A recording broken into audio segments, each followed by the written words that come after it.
Hi, I'm Brian Baumgartner, and welcome to the Subway Fresh Fit 500. Subway is the official training restaurant of Carl Edwards, who's powered up to push through 312 laps this afternoon. As for me, I'm powered up to stand here, look pretty, and do absolutely nothing productive. Enjoy the Subway Fresh Fit 500.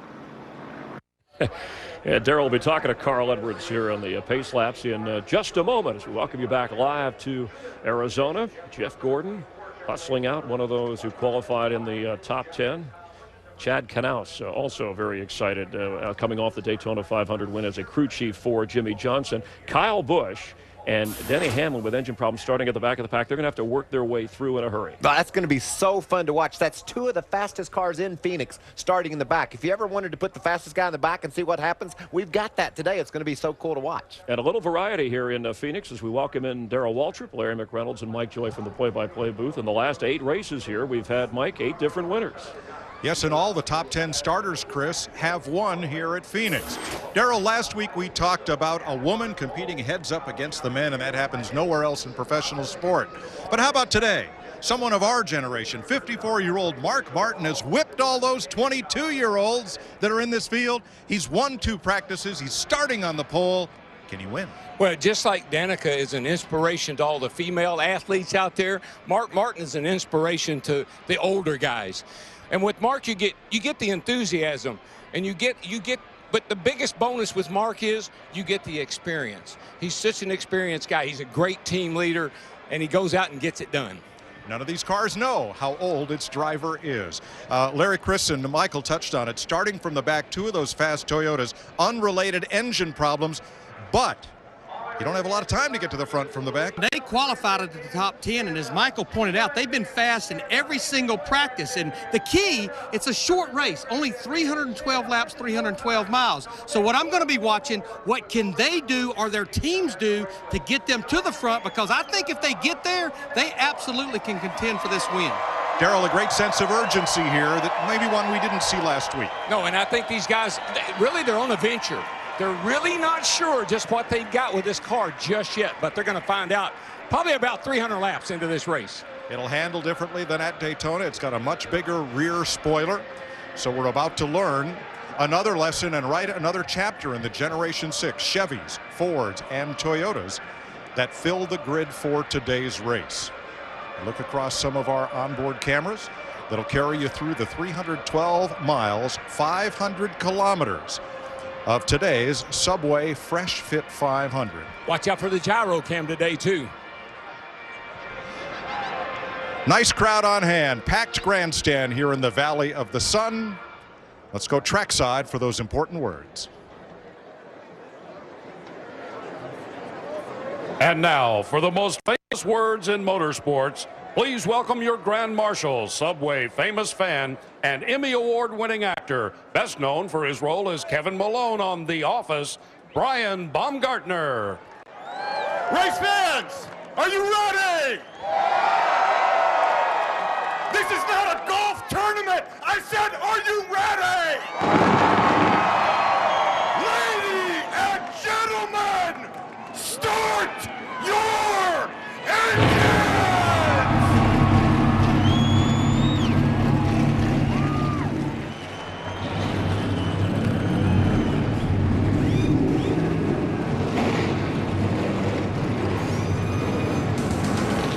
That was big. Now there's an indication of the kind of excitement you're going to see at Phoenix today on NASCAR on Fox.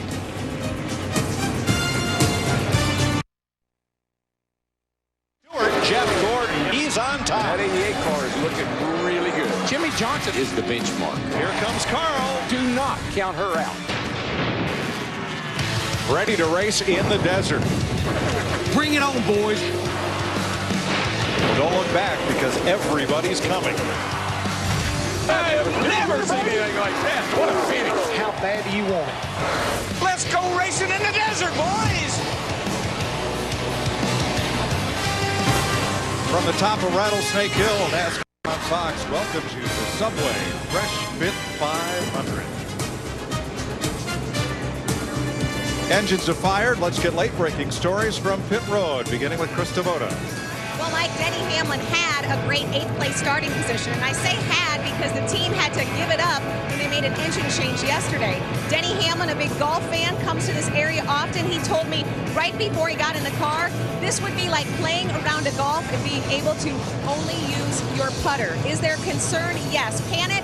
No. Remember, Denny finished 1st and 2nd here at this track last year. It'll be fun to watch him drive through the field from the back of the pack. Steve Burns?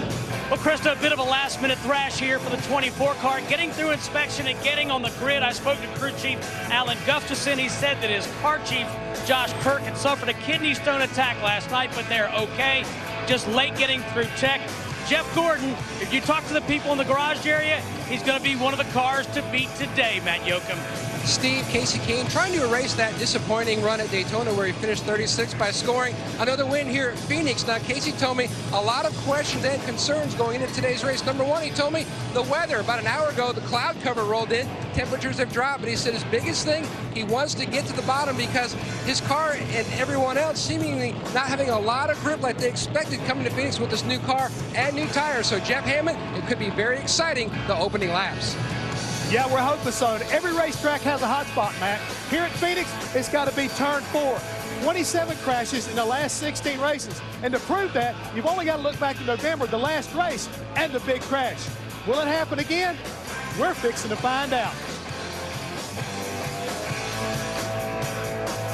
Thanks, Jeff. The cars roll off behind the 2 Toyota Pace cars to establish pit road speed, and here's your Geico starting. Mark Martin, 2-time Phoenix winner, oldest pole winner at this track. Casey Kane, who won here in the fall of 2011. Jimmy Johnson, 4-time winner at Phoenix, and Kyle Busch, who won here yesterday. Jeff Gordon has won twice at Phoenix, and Tony Stewart, in his first Phoenix Cup start, won here, 99. Kevin Harvick's a 3-time Phoenix winner, and Denny Hamlin finished 1st and 2nd in the 2 races here this year. Ryan Newman won here in 02. Matt Kenseth won here in 02, and Ryan Newman has 5 top 5s in the last 6 races here, including a win. Rookie Ricky Stenhouse and the champ, Brad Keselowski. Clint Boyer, runner-up here in 08. Martin Truex, 7th last year. Carl Edwards trying to break that 70-race winless streak, and Paul Menard, who finished 9th in 2 of the last 3 races at Phoenix. And look through the rest of the starting grid, and we'll have Darrell get on the horn. Let's talk to Carl Edwards. What do you say? Hey, 5-time. It's a DW here. You got a copy? Come on, don't do that to me. It's Phoenix now. We're out of Daytona, but I got you. 10-4, man. Just messing with you a little bit. I know you were glad to get out of Daytona. How do you feel about today, brother? I feel pretty good about it. It's a big race for us. It's the first race Jimmy Fennick and I have worked together at a track where the chassis is real important. It's a big day for Subway, fast and all forward, everybody to be together here at this race. So hopefully it's a good one. We've had a lot of luck in Phoenix. Practice was good. I feel pretty good.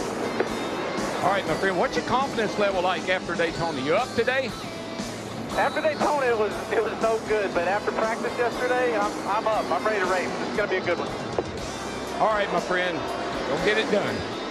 And thanks, DW.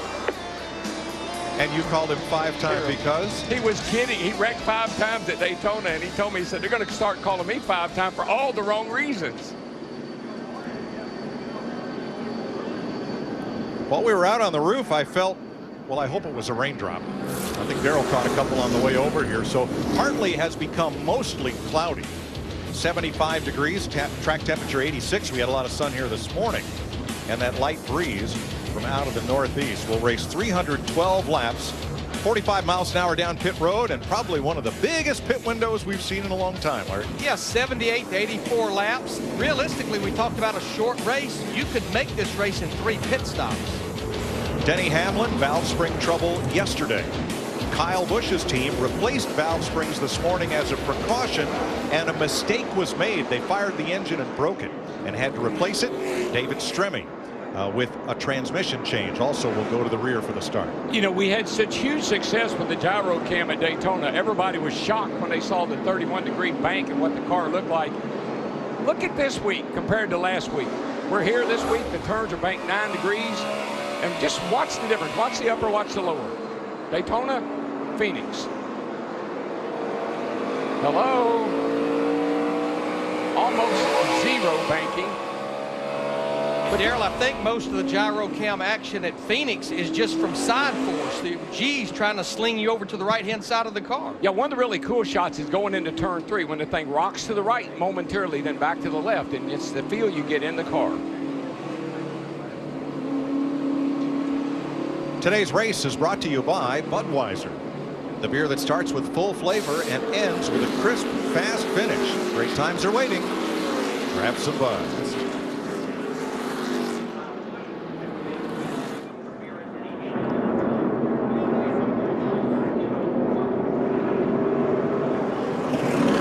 They added an extra pace lap to get track vehicles put away and everybody in their proper lineup. Now we're ready to race. I got to think one thing to keep an eye on these on the starts and restarts today is wheel spin. This track is notorious for wheel spin on the restarts, so keep an eye on that today. Race Director David Hoots. How's your racetrack look to you, caution car?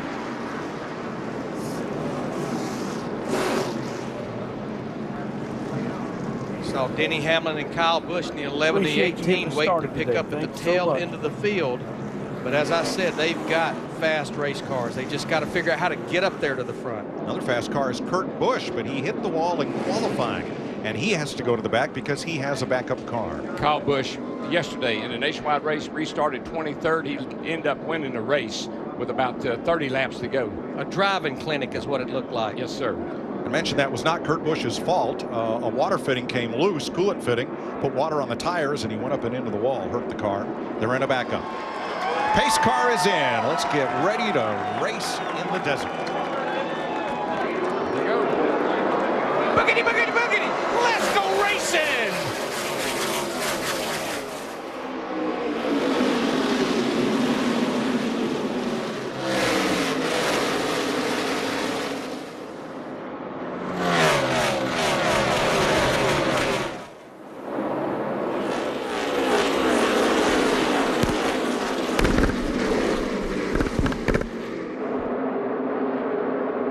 Deep in the pack. Here's the first side-by-side battle. Tony Stewart trying to take that spot from Jeff Gordon as Mark Martin leads them. And Ricky Stenhouse looks like he's been into the fence. Yeah, there's just absolutely no grip up out of the groove. It's real dirty. It's dirty and dusty up there. No grip.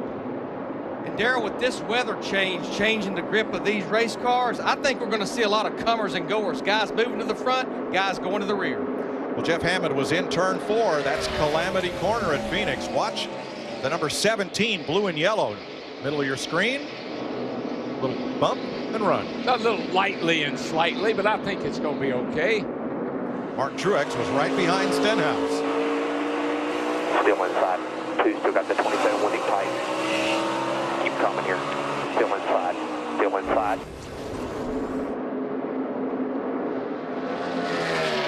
Mark Martin picking up right where he left off yesterday and Friday, winning the pole, winning 2 practice sessions. If he drives this car next season, his age will match his car number, but you wouldn't know it to see this man work behind the wheel. No, Mark is incredible. I saw him win his first pole in 1981, and he was just a young guy then, but he's always been fast, really fast.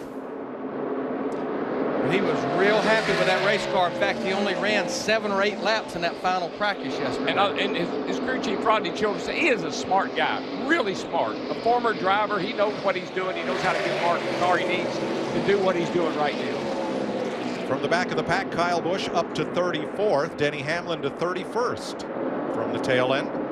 And they were definitely, Mike, you were talking about 3 wide at the back of the pack. Both those drivers were involved with that 3 wide when they dropped the green flag.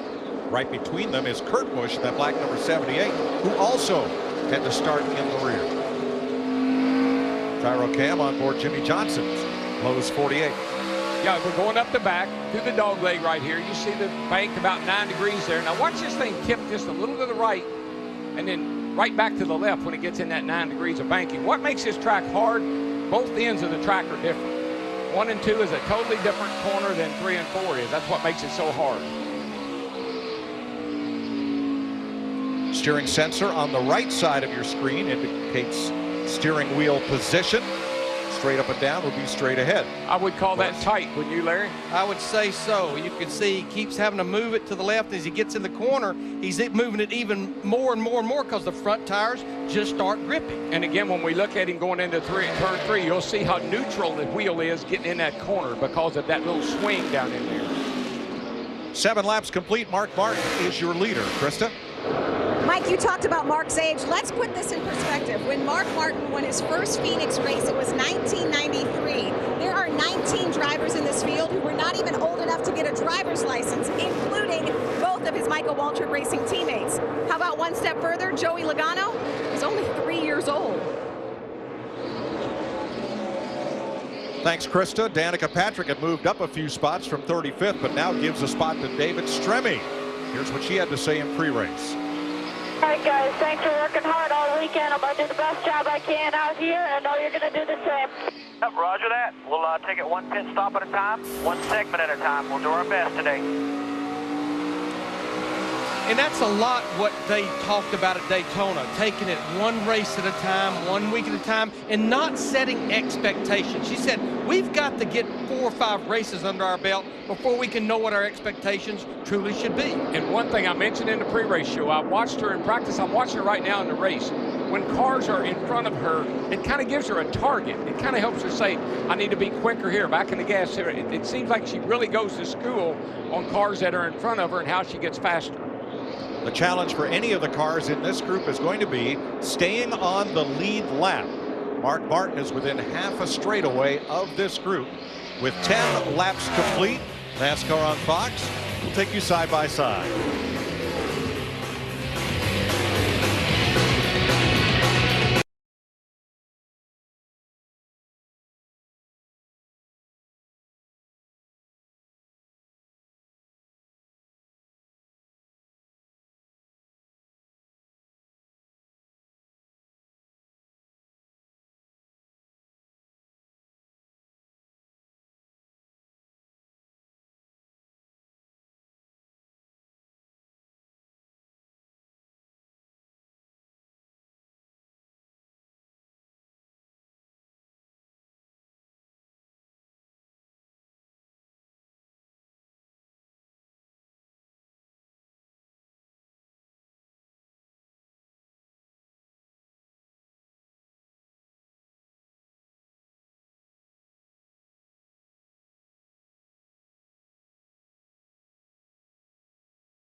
.14 laps complete. Mark Martin leading Casey Kane by 0.6 of a second.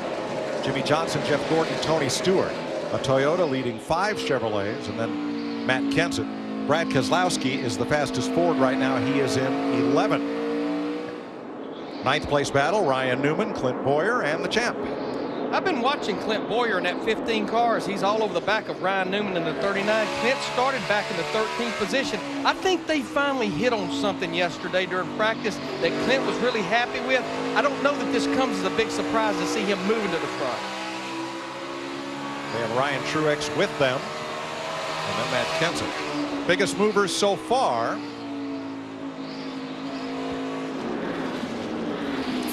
Not be much surprise to that list. 3 of them started in the back, Busch, Hamlin, and Busch, and they have gained a lot of positions. So have Joey Logano and Casey Mears. Watching timing and scoring, the 5 car, Casey Kane, much quicker than Mark Martin now. He's got gaining about a 10th or 2 every lap on our leader, Mark Martin, in the 55. Watch for that 5 car to take the lead here very shortly. The last time Mark Martin led more than 2 laps in a race at Phoenix was 2009. He started on the pole and he won. Another thing that I think is going to somewhat change the way these cars are driving, we're getting into a long green flag run, but the sun is starting to come out here just a little bit. Hey guys, watching those three cars you were talking about a minute ago, Denny Hamlin in the 11, Kyle Busch in the 18, as well as Kurt Busch in the 78. As they catch these guys working their way to the track, they're actually helping to widen the track out. Denny Hamlin made a couple passes to the outside off the 4, then they started back at the bottom. It's really looking like if they could ever get up close to the front, they could be guys that complete this race and challenge Mark Martin. Yeah, when you start in the back, you can't be bashful about establishing that second groove. Or as we pointed out, you can end up being lapped long before the first pit stop. Kenny Schrader and Mike Bliss already one lap down. Now, when you have a really fast car and you get position on a slower car, you sort of dictate where you're going to go. You force that slower car down, it gives you a little extra room. Tony Stewart started 4th. He's running 5th, Steve. And Larry Mack was right. The sun's coming out. The track already changing. Tony Stewart early said it feels good on both ends. A little bit tight in 3 and 4. Just moments ago, he says it is free when I get back to the gas in both ends. Worse in 3 and 4. Already changing. And we know there's probably not a driver that loves a track to start losing grip and start getting slick than Tony Stewart in that 14 car. Yeah, when you come off of turn 2 over there, the track opens up. You don't have to pinch the car down. We got a car in the wall up here in turn 3 and 4. And it's Scott Riggs. We're told he blew a tire and the car went right up into the wall at Calamity Corner, turn 4. His Ford was running 37. 20 laps into a run, you use so much brake here and there's so much brake heat and it transfers to that steel wheel. A lot of times it will just cook the bead of the tire that steals the tire to the rim. Yeah, if a car's not handling well, you've got to slow it down. And the only way you can slow it down is use a lot of brake, and then that's what happens. Short day for the No Label Watches Ford of Scott Riggs.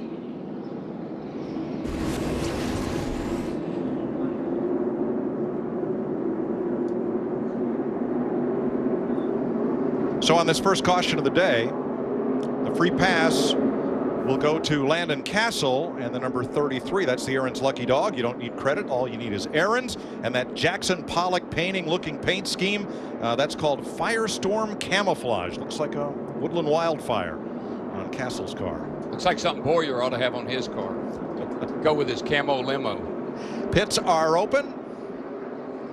Going to have a lot of takers from mid-pack. Well, most of the drivers up at the front stayed out, but what these drivers are hoping for that's making pit stops and that will go 10 or 15, 20 laps, get a caution like Kyle Busch here in the 18, and then they will stay out and get that track position. It was going to take something like this to get them to the front. But Larry, I do also think it shows you just how important track position is, that you give up a chance to pit to stay up front. Krista. Kyle Busch racing his way from the back of the pack right now, saying his car is loose in and loose off. It started off feeling good. The call for the 18 of Kyle Busch, right side tires only. Short track racing on the mile in the desert. We're not in Daytona anymore, Toto. Caution. Let's take an inside look at what's happening in the NASCAR Sprint Cup Series, brought to you by Sprint. Mark Martin has the fastest of the 24 laps run so far. Get unlimited access to NASCAR with the NASCAR Mobile 13 app and truly unlimited data from Sprint. Learn more at sprint.com/speed.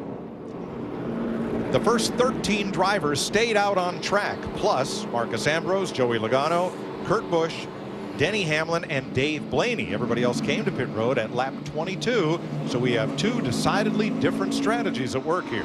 Well, and truly what those drivers that hit pit road, I said it when they opened pit road, what they hope is we go about 15, 20 laps, knowing these drivers that stayed out will have to come to pit road, will be halfway through a fuel run there. We'll check with Chris Myers and Michael Waltrip. We see Danica Patrick has moved up from where she started 40th. Michael, the Gen 6 car, the downforce and the relationship to tire wear, we're already seeing an effect. Yeah, a lot of people are really interested what these tires would do. We're packing in a lot of corner speed. Their cars are faster in the center of the turn, so therefore they're wearing the tires more. NASCAR was hoping the teams would have to use differing strategies to mix things up. First caution with this Gen 6 car at a downforce track, that's exactly what we've seen. It'll be interesting to see how much ground the guys that got tires and pitted made on the ones that stayed out. So the crew chiefs, the strategy, will be keeping an eye on that. Let's head back up to Darrell, Larry, and Mike. Scott Riggs' car being removed from the track and a little bit of fluid cleanup from the turn 4 wall. Couple to watch who did stop. Greg Biffle comes out 19th, Jeff Burton 20th, and Ricky Stenhouse, the first car to pit, from 13th position. He's now 21st because a number of drivers behind him stayed out. Montoya, Allmendinger, Kyle Busch, Earnhardt, McMurray among those who pitted.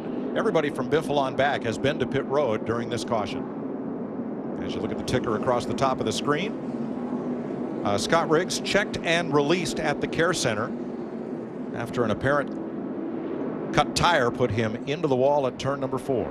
Based on what I saw before that caution, Mike, I believe that 5 car is ready to pounce on the 55 and take the lead here. It looks to me like Kane got a fast car.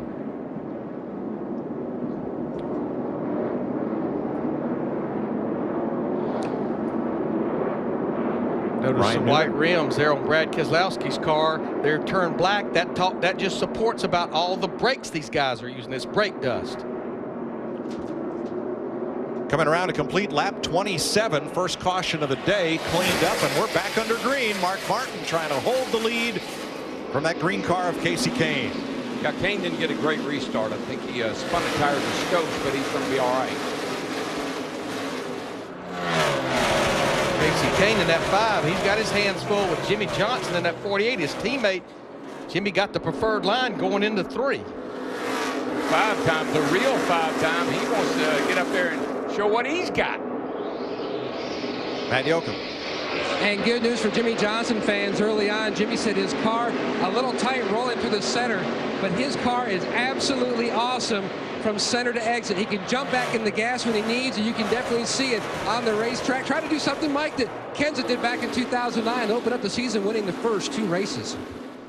You know, Darrell, you talked about him in the pre-race. Kevin Harvick in that 29 car started in the 7th position, working all over Jeff Gordon in the 24 now for 5th. Remember, Harvick finished 2nd in the spring here and won the fall race.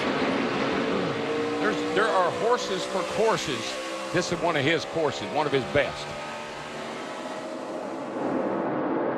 Just never got an opportunity to show what he had in the Daytona 500, caught up in that early crash. Jeff Gordon in the 24, Darrell, just keeps it wound up there in that second groove. Oh, Harvick got into him. That was a hello, I'm here. And I'm sure Harvick's, I'm not Boyer, I'm not Boyer. Darrell. I'm just saying. And Harvick makes the pass. Of course, Jeff Gordon's saying, why is everybody always picking on me? Now it's Ryan Newman and Keselowski side by side for 9th. Smoke's going to rough up. And look at Kurt Busch in that 78 car, the black car behind them. Remember, to the rear of the field, a backup car. He was one of the drivers that elected not to come to pit road. But with a backup car, what a race car he's got, just keeps moving to the front. Yeah, he was really good in practice yesterday. Had one of the faster cars, and in a 10-lap run, consecutive laps, he was the 3rd best car on the field. Now that yellow line just means that's the inside of the racetrack. There is no out of bounds. And it's been a tough week for Kurt Busch. He's been fighting the flu all week. He had a coolant finning come off on his qualifying run, knocking the primary car out. He is in a backup. And yesterday, exiting the tunnel here at turn 4, his mom was on a golf cart along with 7 other people, which flipped over. She was treated and is okay. I think it's also important to note about the 78 car. They have such a tight alliance with RCR now, really working closely with Childress. Got to think if Harvick's good here, that should trickle down to the 78 as well. Let's check back at the lead where Mark Martin has 1.3 seconds on Jimmy Johnson. It's a further 0.3, which is about 4 car lengths back to Casey Kane. Ryan Newman running in 12th position after starting 6th, Matt. Mike Newman's last 3 wins all came on the flatter type tracks, Martinsville, New Hampshire, and Phoenix, but they've got some work to do if he's going to score a 4th, because Newman's one constant complaint all weekend long. The car is unstable, especially going into 3, just way too free, and that's his biggest problem still. And you know, if you think about Tony Gibson, he's Danica's crew chief. He was Ryan Newman's crew chief last year here, and listen, Danica's and Newman's car look like they're doing the same thing to me. So they need to talk to Steve Addington and see if they can figure out what Tony's doing. Kurt Busch up into the top 10 after starting at the back. Steve. Mike, he may be having trouble. He just radioed to his crew and said all of my gauges are red, water temp 275. All right, what he means by in the red, these gauges, water temperature, oil pressure, they all have warning lights. But I would be hesitant of saying it's actually an engine issue if all the gauges are red. It almost tells me there's something electrical that's making those gauges show that. What did we say yesterday about tape on the grill, tape on the brakes? Brand new race car. Nobody really knows for sure how much tape to run on the grill, how much tape to run on the brake ducts. I'd venture to say they've got it taped up a little too tight, working up through the traffic. Meanwhile, younger brother Kyle, who put on a driving clinic here in the Saturday race, even a pit road speeding penalty that put him back to the back of the field did not keep him from victory lane. I'm so impressed with how he's been handling things, though. You go back last week to the Daytona 500, had the engine issue, and he's just handling things with so much more maturity than maybe he would a couple of years ago. Comes in here, he has to start this race at the rear of the field because of the engine change. Kyle's up to 16th, and he's now the first in the running order of the cars who pitted under caution. Martin Truex Jr. carrying our brake and suspension cam today on board his number 56 Napa Toyota.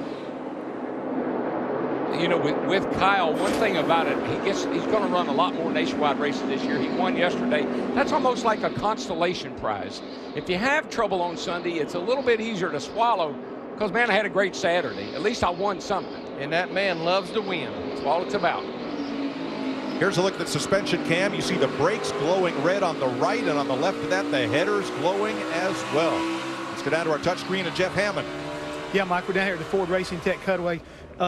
The screen, and we want to show you real quick what we're talking about here. Here's front end suspension right now, and now we want to talk about brakes and how hot they actually can get. This is a normal temperature. This is what happens, and what we're looking at as far as the 55 car or 56 car and how much temperature is actually given out. This rotor here, as you can see, is almost 1100 degrees, and what it does, it transfers that heat through the caliper into the rim of the tire.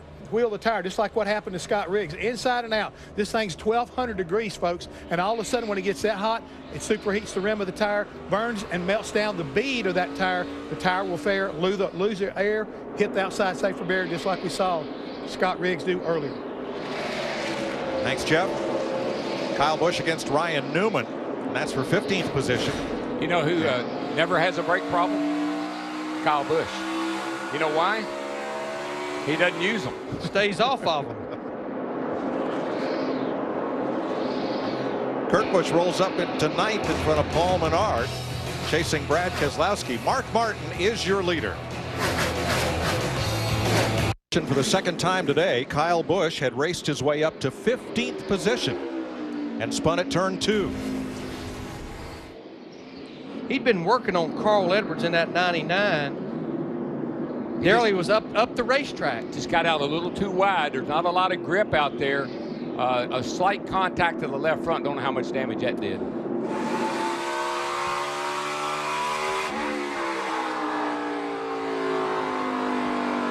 Taking a look outside. Real loose up there, real loose. He's spinning behind you.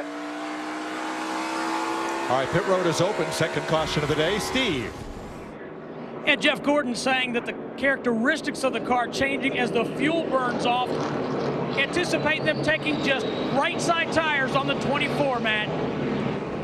And Casey Kane in the upper right-hand corner of the 5 car, his car was both free and tight. What they're going to do is just do right side tires and leave the settings similar because that should help tighten them up. Krista. Mark Martin in for his first pit stop of the day. Right side tires only, the call for the 55. He's complaining of loose in and loose off, a similar condition with a lot of the other drivers out there. 9 cars stayed out and did not pit.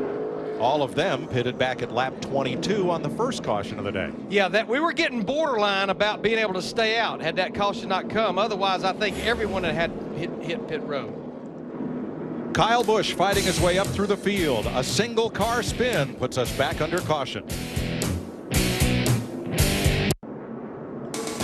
We were ready to go back to green when Martin Truex came coasting down pit road.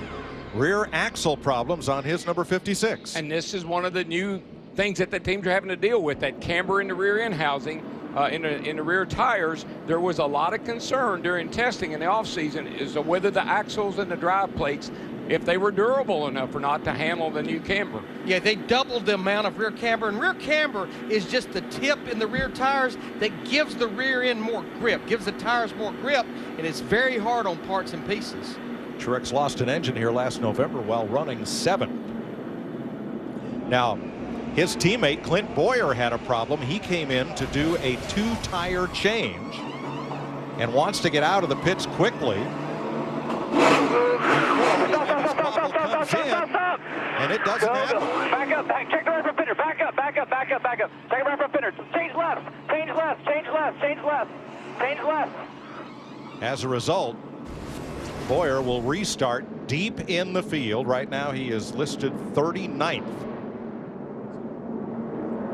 Kyle Busch is in for repairs to the left front of his number 18 from this spin that put us under caution at lap 49.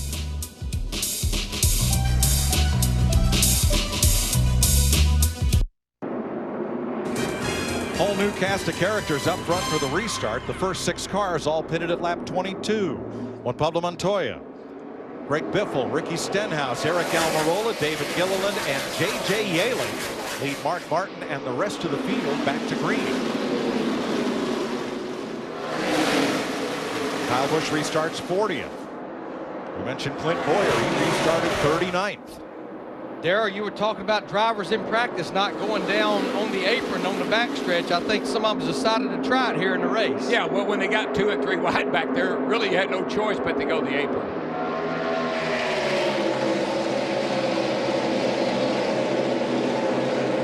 Oh, Montoya wiggles. Almirola looks underneath. Not enough room there. Whoa, that was some give and take. And how about Ricky Stenhouse Jr. in that 17? He's trying to take advantage. You can see again Montoya and Almirola, the 42-43, cutting the corner down the backstretch. Gilliland's there, and here comes Harvick in the 29.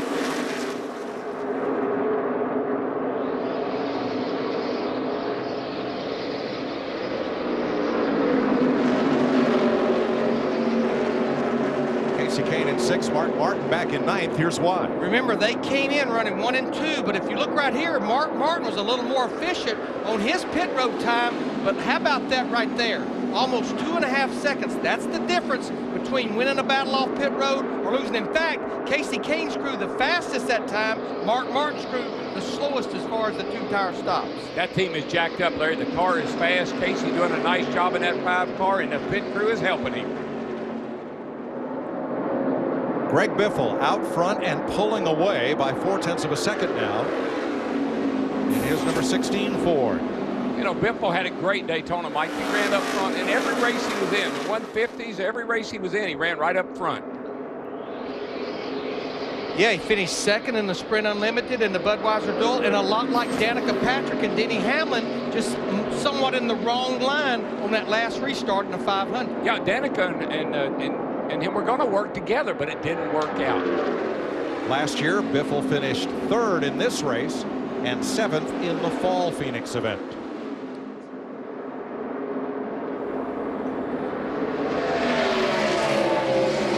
You know, guys, before the race started, we heard guys and girls talking about how loose the top side could possibly be. Kyle Busch was making it work up there, making good ground, but it was risky.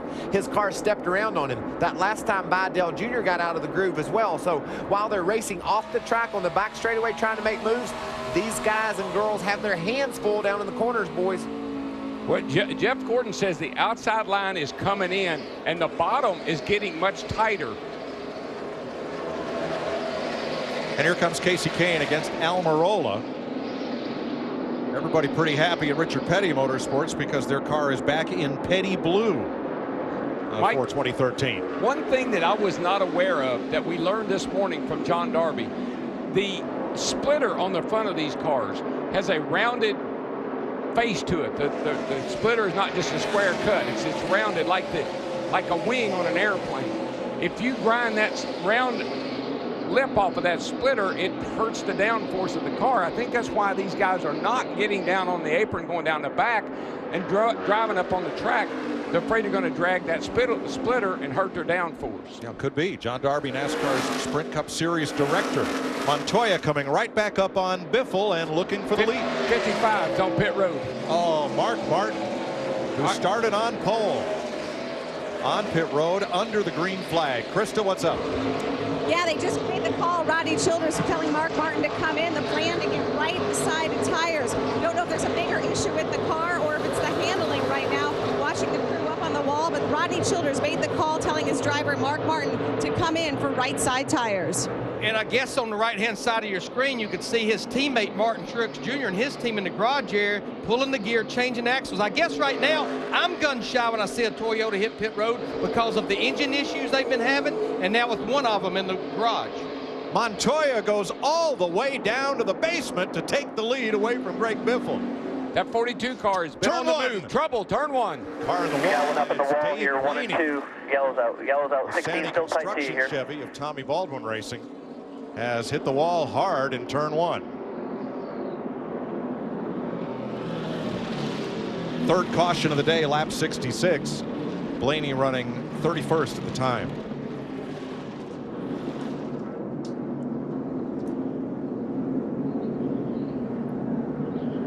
Just wonder if he got in a little hot or a little too high going into turn one, like we saw Kyle Busch do. Fourth car in line, Darrell. Yeah, he's coming in here. No, he might have got a little help. David Stremme right behind him and into him. Yeah, I believe perhaps. I believe Blaney got out of the gas a little quicker than Stremme thought he was in the 30 car and got into the back of Blaney in the 7 and spun him around. Did you see how quick that big new roof flap deployed on Dave Blaney's car the minute that car started getting sideways? Blaney will make it to pit road. The caution is a break for Mark Martin. He will get the free pass. Yikes.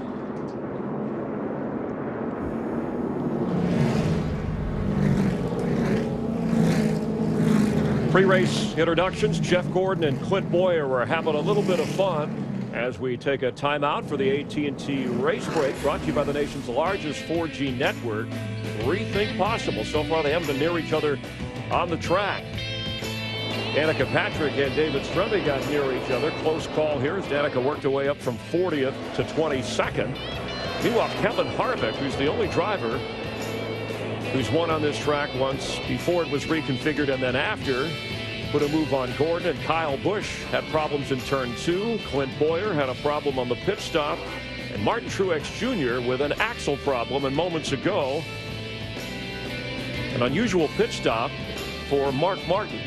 Chris Myers back with Michael Waltrip, and you are curious about the Mark Martin pole sitter pit stop. Yeah, the car looked like it was performing okay, but he must have had a vibration and came to pit. But you know, Chris, with Martin Truex Jr., that's Mark Martin's teammate, having a problem with his rear gearing. I'm sure Mark was ultra sensitive to what he was feeling. Looked like they came to pit road, changed those tires, and he left pit road. You could see both back tires spinning. That means that he has good traction in the back. He got the Aaron's lucky dog in the Aaron's car, imagine that. And so he's still in this baby. Part of Michael Waltrip Racing is Martin Truex Jr. Let's check in with Jeff Hammond in the garage. Yeah, Chris, down here in the garage area behind Martin Truex Jr.'s car, and you see them, they're now covering the gear up that just came out of the 56 car. And guys, everybody thought it was an axle-related problem. It looks to me like something happened to the yoke on the front part of the rear gear, and that's where the drive shaft hooks into the front of the rear gear, which happens to help drive the rear wheels. Something occurred there because the yoke was away from that rear gear, which is normally put on in a spline and a big nut so that it can't come off. So something happened in that area which cost him the ability to be able to, keep that car moving forward, Michael. Thanks, Jeff. And Juan Pablo Montoya ahead of Greg Biffle. Biffle in the last 5 races has finished in the top 10, and Ricky Stenhouse Jr. currently running third. First time that he's been in a race here in Phoenix. But let's go back to Mark Martin, who at age 54 is trying to become the oldest winner of a NASCAR Sprint Cup race. It's just an amazing story, the way Mark Martin can still hustle these race cars. Led the first part of this race, has a very fast car. He came back to pit road there. Not sure what exactly he's dealing with, but his job has been amazing. Krista has an idea. Let's check in with Krista Voda. Yeah, at first it was a possible vibration, but what Mark had told Rodney Childers is, I think I have a loose wheel. That was the reason they came in on lap 65 for right side tires. They just came in again for left side tires, telling the team to check the studs on the right side wheel. Chris? All right, Krista, racing fans, if you know something about speed, buckle your seatbelt and play AT&T Fastest Driver Challenge. Text FAST to 34763 and see who you think has the fastest time. Brought to you by the nation's fastest 4G LTE network. AT&T Rethink Possible. Mark Martin has led the most laps today at 49. 3 leaders, 3 different lead changes, and so far 3 cautions. Let's go back up to Mike Joy. Thanks, Chris Martin. Will restart 36th. We've been watching Clint Boyer fly through the field. He'll restart 26th, while the 4 drivers at the front did not stop on either this or the last caution. That's Montoya, Biffle, Stenhouse, and Almirola. A Chevrolet and 3 Fords to lead Casey Kane, Kevin Harvick, Matt Kenseth, David Gilliland, Jeff Gordon, and Carl Edwards on this restart. 37 cars on the lead lap. 69 complete when they cross the line. Here we go.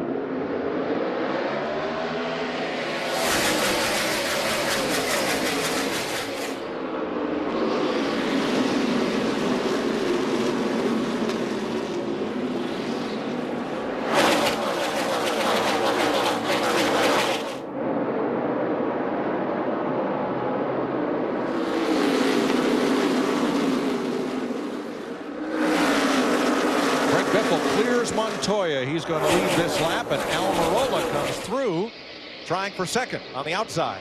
Juan Montoya's got to be smiling, guys. I mean, they have went through a terrible year last year.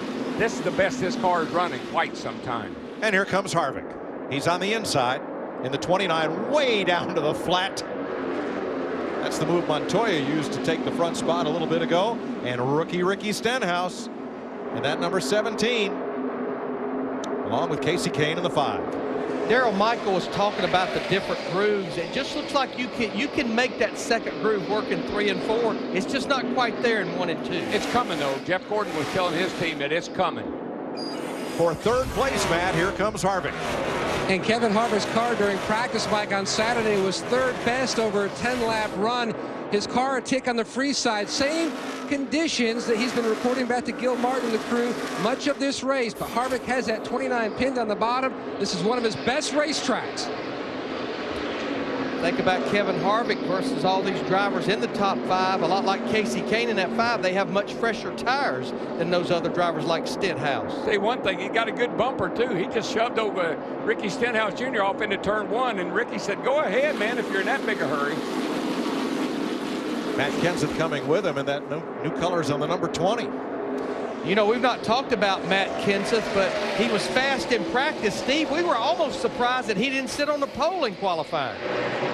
Well, Larry Mack, you talked about brakes a while ago. Matt Kenseth has been adjusting his brake bias, saying he's trying to keep his brakes from getting overheated. He sees a little bit loose in turn 3, but overall, he's happy with that 20 car. And what he means by that, DW, these cars, they have 2 different brake systems, a front and a rear. So what he's trying to do is put a little more rear brake into it to keep some of the heat out of the front brakes, but that will make you loose getting in. One thing that I wanted to follow up on the 56 car, when you put too much rear brake in the car, you get wheel hop, wheel chatter in the rear, pow, pow, pow, pow, pow, and that'll break a gear.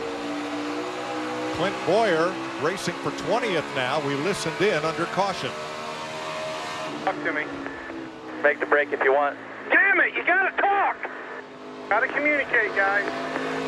I was on the bus. Brett, tell us when the deal's open, and then Brian talks. You're in and out. Flip, flip, flip, flip, flip, flip. 10-4. See, that was the confusion on the pit stop. Clint thought 2, team was doing 4, and that's why he got all messed up and ran over his tire changer, really. Well, you think about last week at Daytona, a 2.5-mile racetrack. When the caution came out, you had a lot of time to talk about it. Here you have little to no time before you're back to the entrance of pit road. Exactly, Larry, and it happens often. And when 2 people key the microphone at once, all the driver hears is gibberish. Pop, pop, pop, pop, pop. Yeah. You know, watching Eric Almirola as we're on board now with Carl Edwards in the 99 car. Carl is back in the 8th position, but looking at Eric Almirola in that 43, I don't know that this comes as a surprise. Remember, he was running up in the top 10 when he got caught up in the Clint Boyer, Jeff Gordon situation in turn 3 and 4 late in the fall race. 43 car has a history of running pretty good here, if I remember right. Yes, it does. Did a guy named Bobby Hamilton win a race here in the 43 car? I believe he did. Tampa, Florida's Eric Almirola running in second, challenging the leader as Carl Edwards moves underneath and past his former ride, the Roush Fenway Racing number 17. Or excuse me, Carl Edwards, his teammate, the Roush Fenway 17. That's Kenseth's former ride. Kenseth passed him a couple laps ago. Jason Kane on the high side. Here he comes. That 5 car, he's got the fastest car in the field. He just has trouble getting to the lead.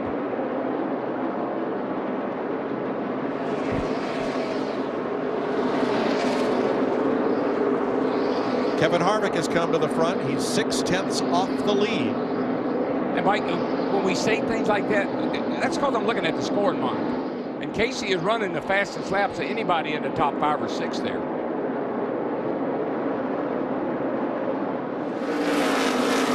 Kane closing from 1.8 seconds back. 80 laps complete. Phoenix. 87 laps complete. No change in the front 5. A little more separation for leader Greg Biffle from Almirola, Harvick, Kane, and Montoya. Those 2 cars at the front may have to pit fairly soon. Danica Patrick's day has not gone like Daytona. She currently runs 28th. I'm not too riled up out here. I'm just frustrated, you know. I hate going backwards, so I'm getting pressure and I can't do much about it. Yeah, 10-4, you're doing fine. Yeah, you can't make something that's not theirs. And after that transmission, she and J.J. Yaley got into it. Now, they had bumped once earlier in the race.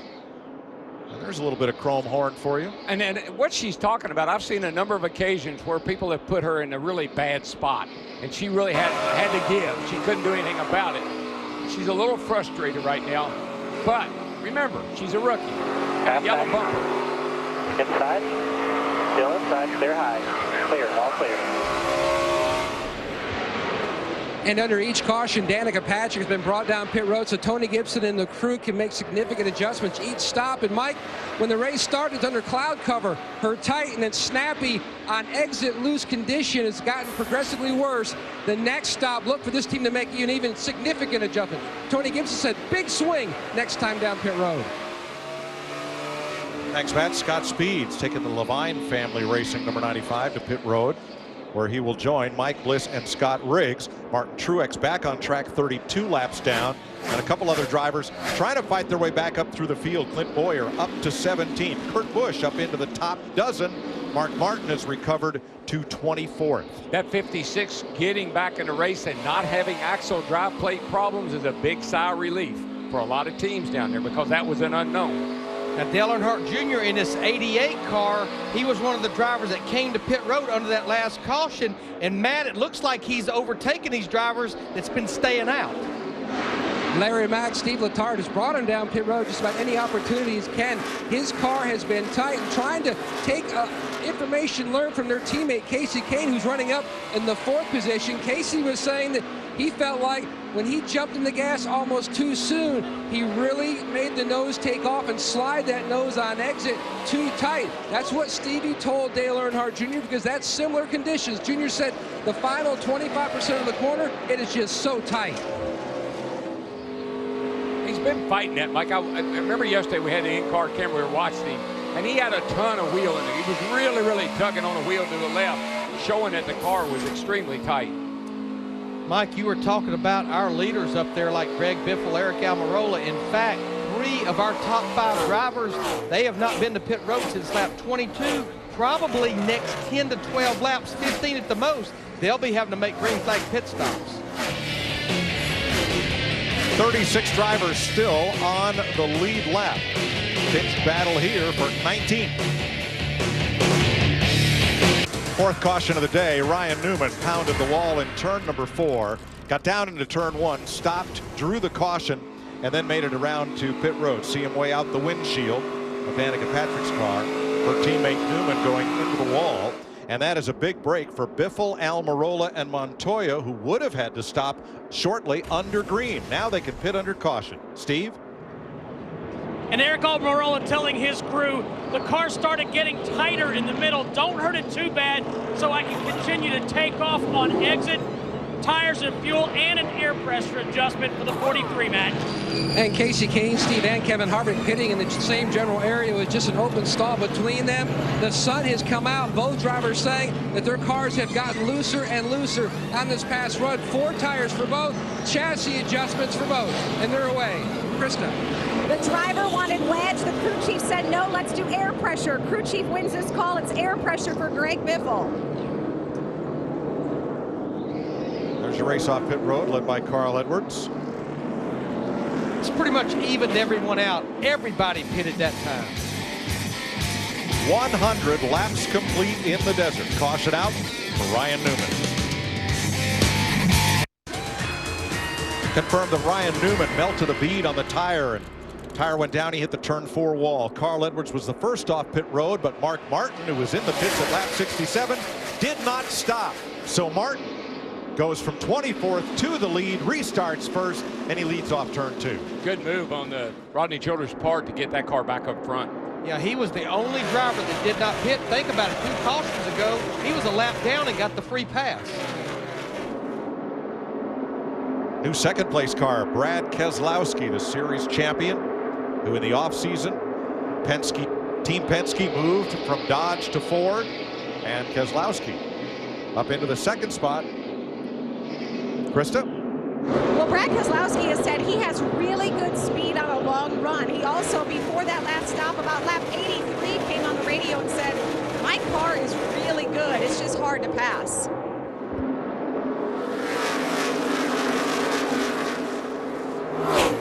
Boy, you get out of the groove, though. That outside is still... Well, that's what happened to the 51 of A.J. Allmendinger. Watch Casey Kane in the 5 go high, and that takes Allmendinger up and into the loose stuff. Allmendinger did an awesome job of keeping that thing out of the wall, because as we had seen earlier, a couple of guys weren't quite that lucky. But it took him a third of the back straightaway to recover. In fact, he lost about 10 to a dozen spots. Casey Mears 26, 35 cars on the lead lap. Joe Nemechek got the free pass for the second time today, putting him back on the lead lap. 106 laps complete. Toyota top performers, Mark Martin, the leader. Look at Clint Boyer, who overcame that pit road problem to work his way back up to 7th. Denny Hamlin started in the rear. He is 11th. Matt Kenseth 13th. What most of the top 10 drivers did, aside from Mark Martin, who stayed out, most of them to get that track position, especially Clint Boyer with his issues he's had, they elected to go with just 2 tires versus most everyone going with 4. Second race of the Sprint Cup Series for 2013. Great opportunity here for you to grab the volume knobs on that new surround sound system you got and crank it up.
Mark Martin back out front. He's led 59 of the 110 laps today.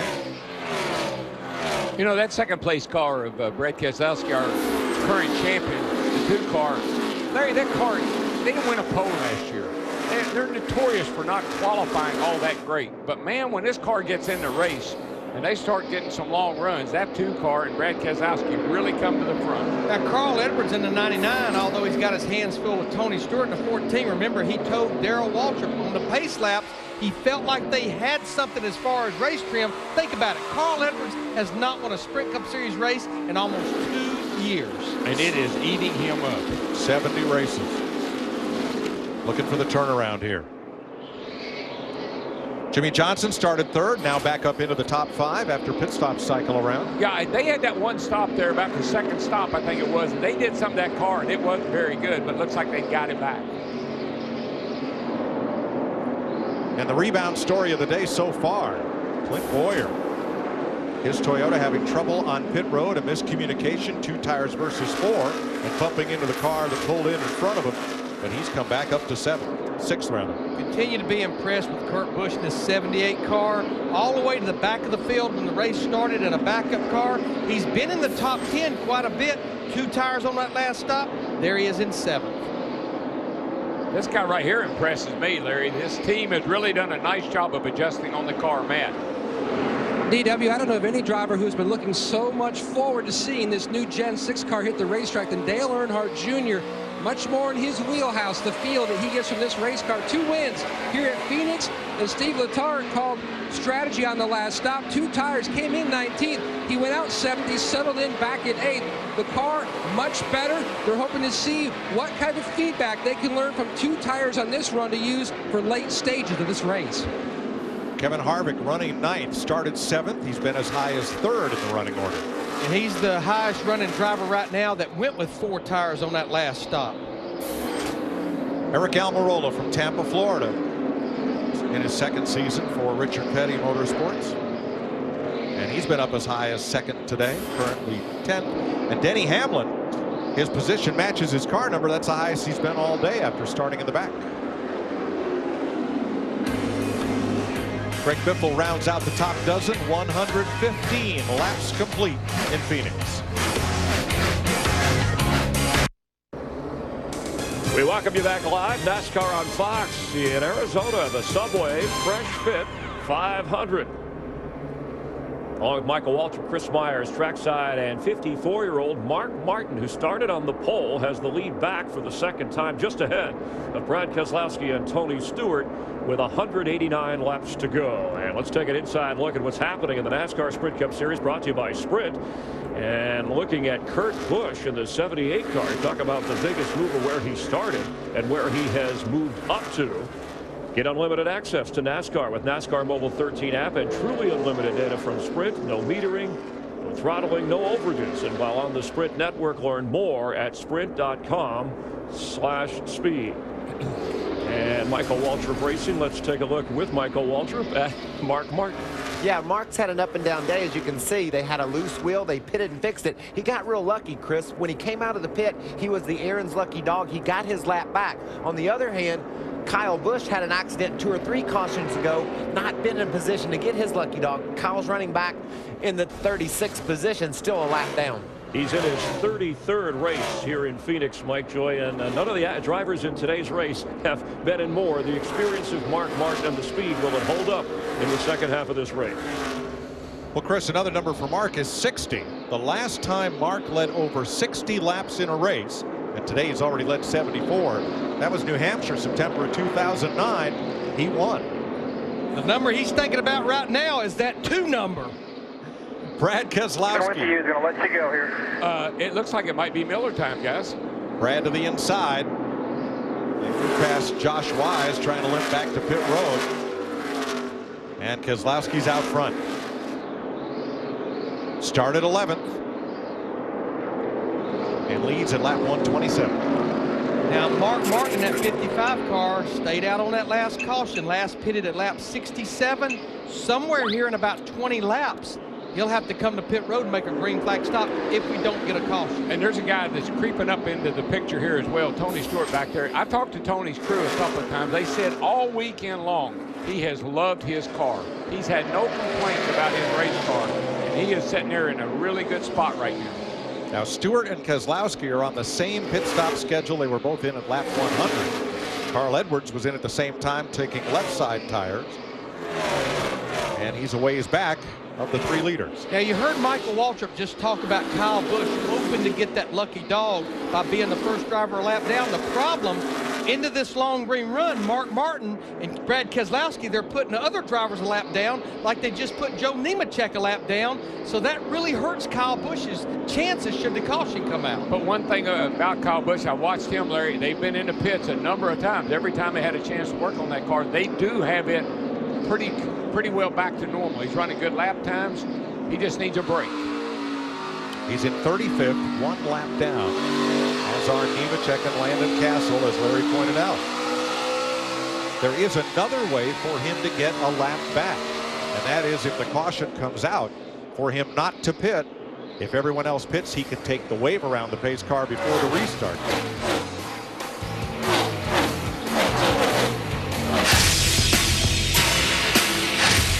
See if I can stay in the lead right here on Fox. 136 laps complete and high atop the dusty plains of Rattlesnake Hill. 6 guns in hand, stand a man called Hammond. Great view from up there. You know, Larry, we talked about the apron of the racetrack and how guys use it to get their cars to turn. We see it a lot going into turn 3, but I've been noticing a bunch of guys are starting to. 15 car just came off turn 4, all the way down on the apron. 11 just got down there. They're really using that apron coming off of turn 4. You see the cutting across the back there. That's normal, but they're really down on the apron getting out of turn 4 here. And key drivers that I've seen do that a lot prior to even this race weekend here at Phoenix. Clint Boyer in the 15, one of them. Kevin Harvick in the 21 is notorious. Really will help that car turn if the front wheels aren't gripping. Yeah, we have a new left side tire. We have all tires are new here this year, but we have a new left side tire, particularly with a lot more grip, and that thing will bite down there on that apron. Brad Keselowski is your leader. Ford EcoBoost track facts. Alan Kulwicki won the first Sprint Cup race at Phoenix in 1988 driving a Ford.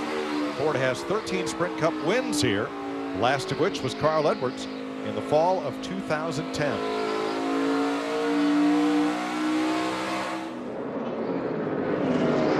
Keselowski's opened up a lead of 1.4 seconds, and Newman's in the wall again. Turn 1 this time. That is a huge break for Mark Martin in that 55 car running second. He wasn't far from having to make a green flag stop. Now you see the window net down on the 39 car of Ryan Newman. That's pretty much a sign that he is done. I think he and the car have had enough. Yep. Last 6 races here, he had 5 top 5s. That won't happen this weekend. Well, the first one was a melted bead, but it looked a lot like that. Loss of steering control straight up and into the wall. Same thing, right front tire down. Just when they don't turn, that right front tire down. And that's not unusual. You have one problem with one. It's not unusual to have a second or even a third. It's something they can't fix, Larry. Not today. Newman exits the playing field. He wanted to get away from that thing, didn't he? He just took off running.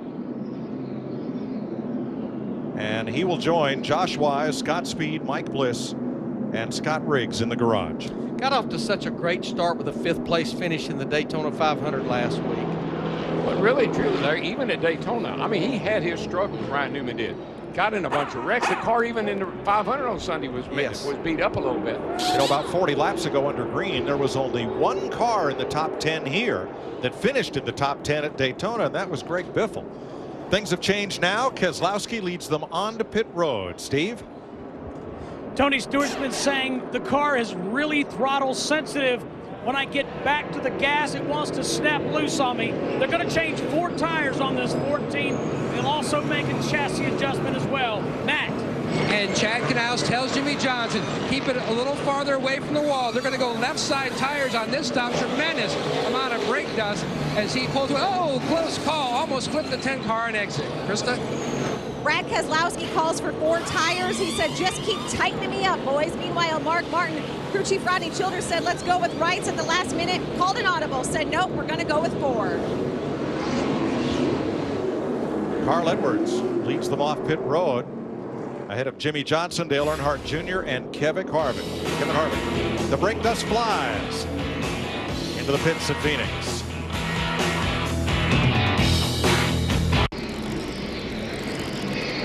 Well, we got a camera.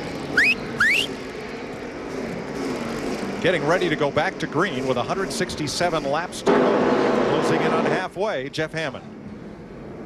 Yeah, Chris, right now, high top Rattlesnake Hill overlooking this entire racetrack. And from up here, I'm really getting a pretty impressive view of the guys that have been leading the race today so far, how they can roll in that corner, roll the center, and still keep it low enough to get off the exit and make the drive they need.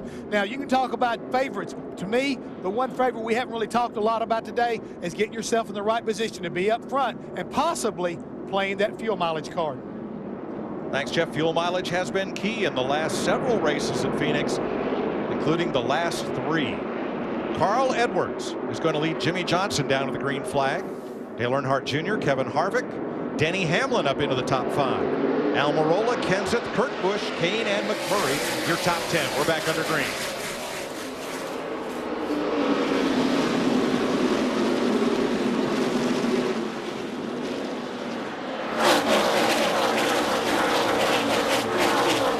Smooth restart.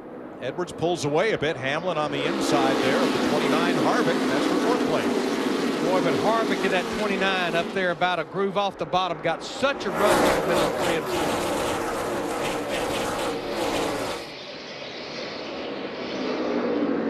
You know, Jeff Hammond talked about fuel mileage as we see our little gyro cam here with Jimmy Johnson going down the back straightaway. But it's borderline for most of these drivers, making it possibly on one more stop. Almirola trying to take the inside on Denny Hamlin as they battle for 5th.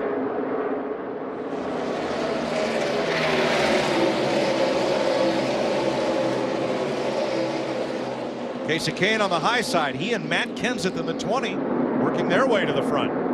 They are 7th and 8th.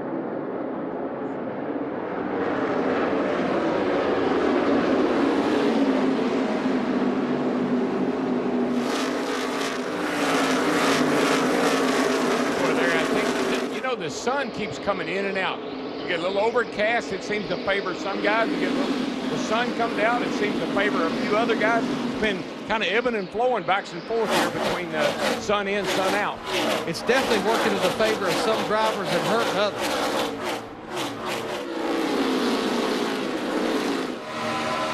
First time that Carl Edwards has led since the August race, the night race at Bristol last year.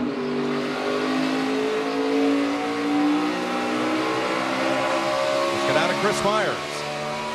Mike, time now for the AT&T mid-race report. You're watching NASCAR on Fox live from just outside Phoenix, Arizona. 54-year-old pole sitter Mark Martin trying to become the oldest driver to win a Sprint Cup race. He's led 2 different times today. At one point was a lap down. Danica Patrick started 40th. The highest she's been is 21st, but she's remained on the lead lap. Let's check in with Darrell Walter. Darrell, who are you keeping an eye on? I'm watching Denny Hamlin in the 11 car. He started in the back, had to change engines. He's up in the top 5 right now. I like Denny Hamlin. I tell you who I like, big brother, Tony Stewart. We talk about aggressive driving, wanting to get hard after it. Tony Stewart is the best of that. Remember Daytona? He was making more moves than anyone. As this thing heats up and winds down, you watch for Tony Stewart. Hey, Larry Macchio, Crew Few, why are we blowing out tires? Well, of course, a lot of brake keep, but Michael, I keep watching Kevin Harvick in that 29 car. Finished 2nd and 1st here in 2012. And let's face it, Matt, we don't call him Mr. Where Did He Come From in the closer for nothing. And he's trying to fill the mirror like Dale Earnhardt Jr., one of the biggest movers, 21st up to 3rd. He is one of the first 18 guys that went with a mix of either left side or right side tires. The biggest improvement has been the handling, though. Steve Letarte told me they have worked the tightness much more out of the race car. Still some gains to be made, but they're very pleased with what they've seen. Mike? Expect track position and fuel mileage to be key today. In 6 of the last 8 Phoenix races, Chris, there have been no cautions in the final 20 laps. You know, and Mike, Jimmy Johnson, that is not one of his strong points, fuel mileage races, but everything else is. He told us on the pre-race show, even though this is a different track in Phoenix, he is going to run with the same game plan as Daytona. That's hanging around the top 5 all day. He's currently up to 2nd. He wants to be there at the end, just like he was last Sunday. And that is your AT&T mid-race report. And a reminder, the halfway leader of this race, Mike Joy, has won just half the races over the history of racing in Arizona. Thanks, Chris. Carl Edwards out in front by 0.8 of a second now. And you remember last fall, It is a distant memory, hopefully, for Jeff Gordon and Clint Boyer, but they are in close proximity, battling for 17th. It'll be a distant memory unless someone gives someone a wake-up call. They're playing pretty nice with each other right now. Boyer's a little quicker than Jeff. Got by him pretty clean there. But I love what Clint Boyer said in the pre-race show. He said, the way I get back at Jeff Gordon is I beat him. Because if I'm beating him, that means I'm in a position to win the race. Good point, Steve. And Mike, the key for Clint Boyer right now is patience. They've been rolling through the center of the corners very well. But he's got to take care of his equipment, and that's what they're trying to do right now.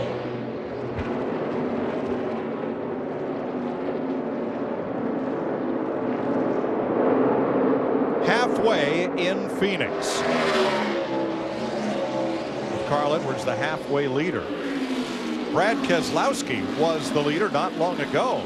Now he's back to 14. Do the best you can here. No, it's not going to be as good back there. Do what you've been doing. We'll get our way back up there. Not bad. Trust you, bud. I love that confidence. You know, he didn't holler, he didn't scream, he didn't say, what's going on? I'm with you, bud. That's how he and Paul Wolf roll. They work so well together, and they believe in each other. You know, guys, I kind of suspect that the 2-car of Brad Keselowski and also the 55 of Mark Martin taking 4 tires, losing that track position at this point in the race, I don't think they'll get 4 tires again. They're going to play their strategy to lose some ground now, but make it all up with 2-tire stops later. Would you agree with that, Larry Mack? Good strategy? You know, Michael, I was just looking at my chart here to see what drivers change what tires, and I think you're spot on. I think those drivers in particular, they are finished coming to pit road to change 4 tires. I'm not so sure that you can win this race at any point moving forward by changing 4 tires. I think no matter what, you're going to have to change 2. Yeah, we've seen that time and time again. Take 4, it really doesn't pay off. You don't pick up that much speed, and you lose a ton of time in the pit and track position. So it's Roush Fenway leading with Hendrick Motorsports second right now. The 2 Penske Fords, Keselowski we've noted is 14th. Joey Logano in the 22, 11th right now. Krista?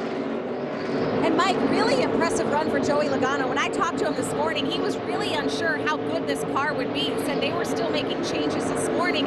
He really didn't have a good feel for this car at this race. He did finish 10th here last year, but they've just been chipping away at it. Took 2 tires on the last stop, and he said he just really needs a little bit more grip.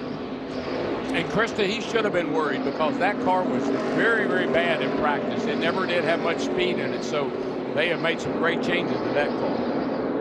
He and Greg Biffle 7 seconds off the lead of Carl Edwards. Fans, you can win the all-new 2014 Chevy Silverado and meet Tony Stewart. Enter for your chance to win at winthenewsilverado.com. Tony, another one of those drivers that decided to go ahead with that many laps to go in the race and get 4 tires as well. Keselowski coming back against Jeff Burton, 13th place here. And Burton, like Jeff Burton, like you'd expect, you get position on him, he's going to give it to you, not going to fight you for it. That's why he's always around at the finish. He may ask you for it back later and expect the same courtesy. You can look at Carl Edwards. Like have a little sandwich bag or something on there too. Yeah, you could see it right below the F and the U there on the Fusion. That's the grill opening. The good news is he's out front, but it's getting awfully hot outside, so they're going to have to pay close attention to the water temperature. Now, how ironic is it that the Subway car would have a sandwich bag on the nose? It's not a Subway wrap. We're pretty sure. But how about Carl Edwards? I mean, you know, he's coming in here. He and Jimmy Fenning, they feel like they've got something to prove. Carl does. He needs to win a race. Jimmy wants to work with Carl. And you know what? Even Ricky Stenhouse Jr. told Larry and I and Mike that they want it. The team is pulling for Carl. They want to see Carl get up there, win some races, and do good. 5th place, teammates. Matt Kenseth passing Denny Hamlin for 5th. Well, I know I said that keep an eye on that 11 car of Denny Hamlin, but the guy that I keep thinking is saving a little bit, and he's notorious for it, is the cat in that 20 car. He was fast all weekend long. Didn't qualify well, but he's racing good today. Edwards leading in a Ford, Johnson in second. The pass to Chevrolet and Kansas Toyota in fifth.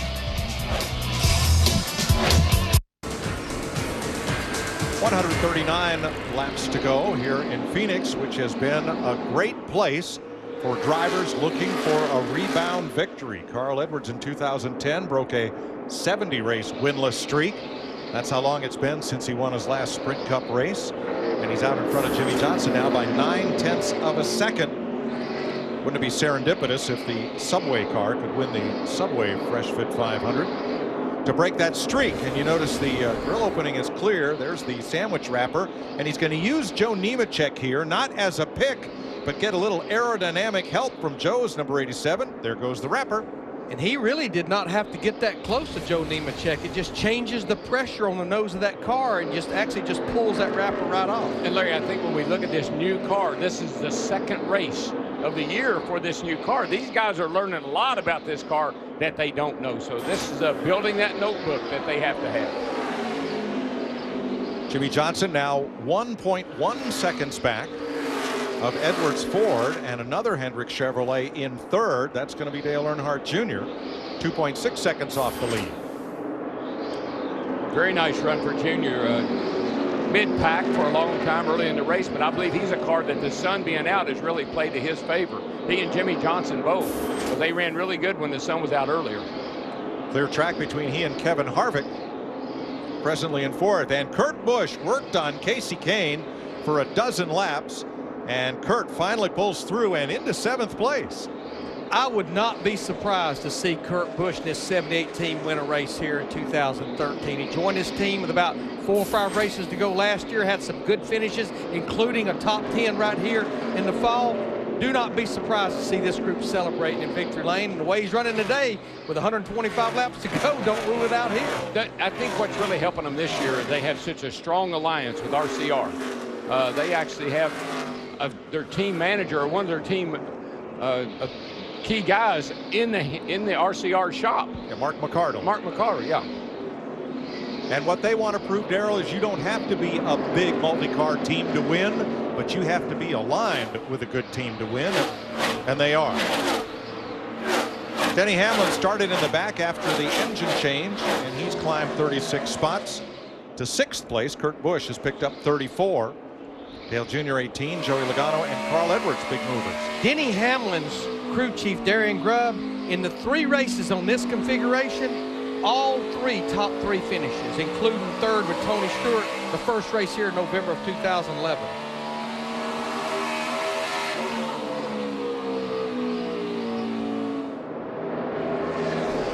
Carl Edwards increasing his margin just a little bit on Jimmy Johnson, hundredths a lap, but it's gone from 1.1 to 1.4 seconds now, rounded off. Back in 9th, our series champion, Brad Keselowski. He's the 2nd Ford in 9th position. Michael? Oh, Casey Kane slows. Kane up the hill, turn 1. Looked like Casey had a tire issue there a little bit, but he recovered from it. I think maybe the right front is down on that car. Kane was 8th. I think he just overshot I think he just got in a little hot and got up the hill. And what he'll have to do, he'll have to make sure and get the marbles cleared off those tires, because, Matt, that will almost think you've got a flat tire. Absolutely, Larry Mack. About a lap and a half before, he had just told Kenny Francis, I am absolutely dirt tracking sideways off the corner, just trying to keep it off the fence. And there's a car, Larry, I believe, that doesn't like the sun being out, because earlier in this race, he had the fastest car, or at least one of the fastest cars in the race.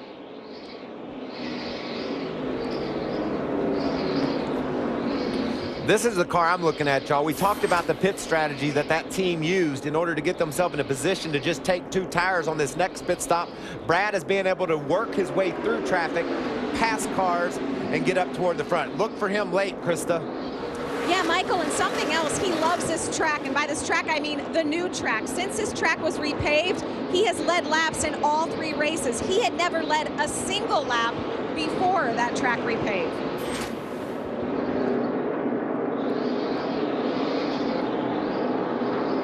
One driver who has dropped back a bit is Tony Stewart. Number 14 started 4th, and Steve, he's fallen to 18th. And I'll tell you why DW was talking about the wisdom of taking 2 tires or 4 tires because of the time spent on pit road. Tony Stewart said, we're going slower with 4 tires than we did with 2. He said, this is really frustrating. And that's what we saw. We watched guys that took 4 earlier in the day, and they gave up so much track position, but they didn't gain any speed from it. 7th blow, treble front straightaway, big pile up. Danica Patrick and the 34 of David Reagan. You're all set. Blue right front. Hi, 10-4. She and her Stewart-Haas teammate Ryan Newman, now both those cars pretty well destroyed with right front tire issues. But Darrell pointed out earlier, it's almost like their cars were driving similar. Obviously, both of them had the same problems. You can see it right here. Just dead in the middle of turn 4, the car just goes straight. That's probably what caused it. Let's see what happens here with her. Right here. Bam. That first Get lower if you can. Lower if you can. Back's coming outside of you. You're good right there. You're all set. Well, the first big noise was the tire and the second was the barrier. Happened to Jimmy Johnson here last fall. Probably cost him a championship. David Reagan was the innocent victim. Reagan was racing Danica for 26th. Yeah, still on the lead lap, but that car is hurt. Now pit road is closed. The pace car is leading the field down pit road away from the accident scene, but no one is allowed to stop and make repairs as Danica climbs out and walks away. That is part of the tire that you see smoking on pit road, perhaps the inner liner. Now what this does to the race, we were talking about fuel strategy, making it on one more stop, still way outside the window, but it's also been 40-something laps since we've been to pit road. I think we'll see some 2-tire stops and filling it up with fuel. Yeah, pit road's closed right now, but they're bringing the cars down pit road because of all the debris on the front straightaway here. I think that shows you how hard she hit. What that is, that's the foam. It's about 36 inches wide that goes down in the safer barrier. That's how hard she hit. It may be actually out of her, that may be the foam actually out of the right side door of her race car. You have energy absorbent foam in the left and right side door, and I think that's where that's possibly from. Yeah, because I think the left side door is laying down here in the racetrack, Larry. Well, here's pieces of the safer barrier, which a white foam painted blue, or pink foam that is, and David Reagan's going to try to get his car repaired and back into the race. Here's another look, and this is a hard hit, folks. And did you see David Reagan went right up over the left side of her car, and that's where that foam came from. Some of it had ripped that door off on the left side. That was stunning. That's the best way I know how to put it. It stuns you when you hit that hard.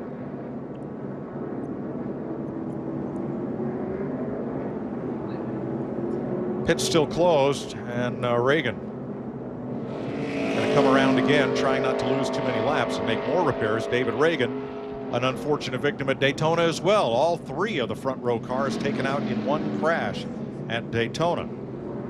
Yeah, and after we watched that replay and see how that car went up over the left side of Danica's and tore the whole left side of it off. We talked about at the top of the show about women in major professional sports, motorsports, and we include not just NASCAR, but IndyCar, drag racing, and others. Wow.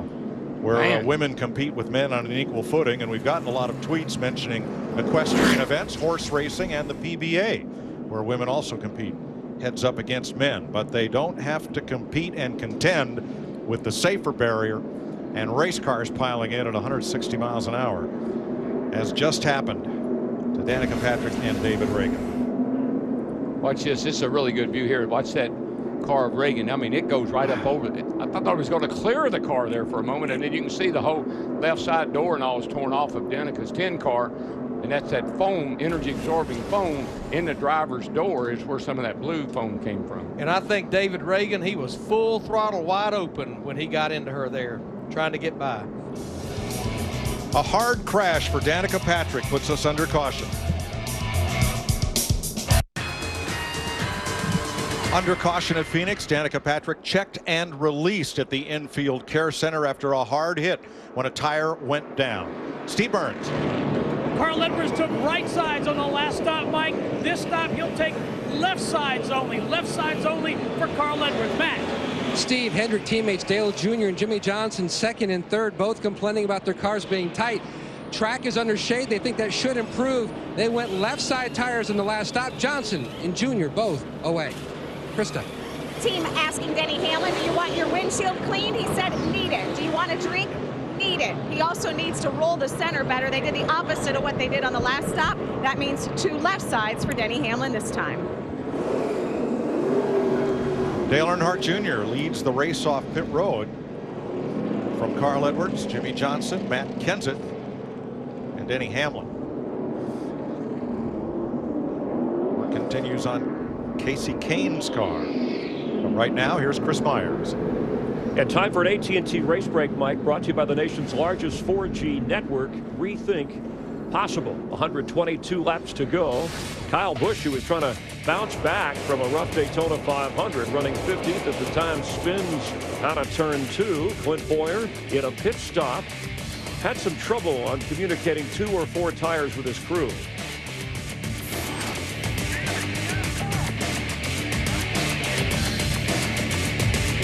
He lost more than 20 spots in that pit stop, but worked his way back up into the top 15. Mark Martin, your pole sitter, after Martin Truex Jr. had a rear gear problem, also with a Toyota. Martin has led 2 different times, had to have an unscheduled pit stop, was actually a lap down before rallying. And Juan Pablo Montoya led for 12 laps. He led 22 laps all of last year. It's been that kind of a first half, but moments ago, Danica Patrick with a right front tire going down when she was you're okay. Yeah, I'm okay, but it was a huge hit. All right, simple. As long as you're all right. And Danica, again, if you didn't hear clear on the audio, she said, I'm okay, but it was a huge hit. So we've had 7 leaders, 9 different lead changes, and now under the 6th caution with Michael Waltrip, Chris Myers, and an interesting series of developments psychologically. She says, I'm okay physically. What does this do in race 2 here this season for the rookie Danica Patrick? It's a new car, and she hit the wall very hard, and she walked away. I think it gives her added confidence. She can race on the edge and know that if there is impact, she's going to be fine. I think the interesting story today at this point is Dale Jr. You know, he started outside the top 20, raced his way into the top 5, and now he's leading the race, and he's proven all race long that he's got a strong car, so it's going to be fun to see if he can hang one up front. Our AT&T race break. Let's check in now with Jeff Hammond. Yeah, Chris, we're down here in turn 4. We kept talking about how many crashes either happened in turn 4 or right off the exit of turn 4. We were standing here just a moment ago, and we always talk about the sounds of what the action is all about. When the right front tire blew on the 7 car, you can literally see the tracks going up to the mark on the wall, safer barrier, of the exit of turn 4. There were 3 booms. The first one was the right front tire. The second one was when the car hit the outside safer barrier, literally the back tire's coming up off the ground. The third one was when she got hit in the side. So 3 big licks right there. You talked about rare. Watch the right front tire. You'll hear it. There goes the right front. Now listen, big hit there. Another big hit. These we could hear from our location. Again, very, very difficult right now for her to kind of shake this big hits off. Mike? Thanks, Jeff. I speculated that might have been an interliner from her tire. They don't run the interliner here at Phoenix. Ready to restart, completing lap 193. Dale Jr., Carl Edwards, Jimmy Johnson haul them off to turn 1. Boy, Junior was ready to go, wasn't he, Larry? He wants to go somewhere, but watch out. Here comes that 99, Carl Edwards. Got a good run off the turn 2, but here comes Jimmy Johnson down on the bottom. Yeah, Jimmy Johnson in that 48, he got a great restart, and he takes second away from Edwards. Now looking at his teammate, Dale Earnhardt Jr.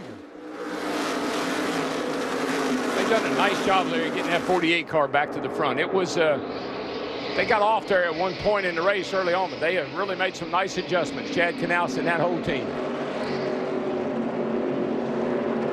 And Yoakum. Mike, Danica Patrick has walked out of the infield care center. You described it on the radio as a huge hit, one of the biggest you've ever experienced.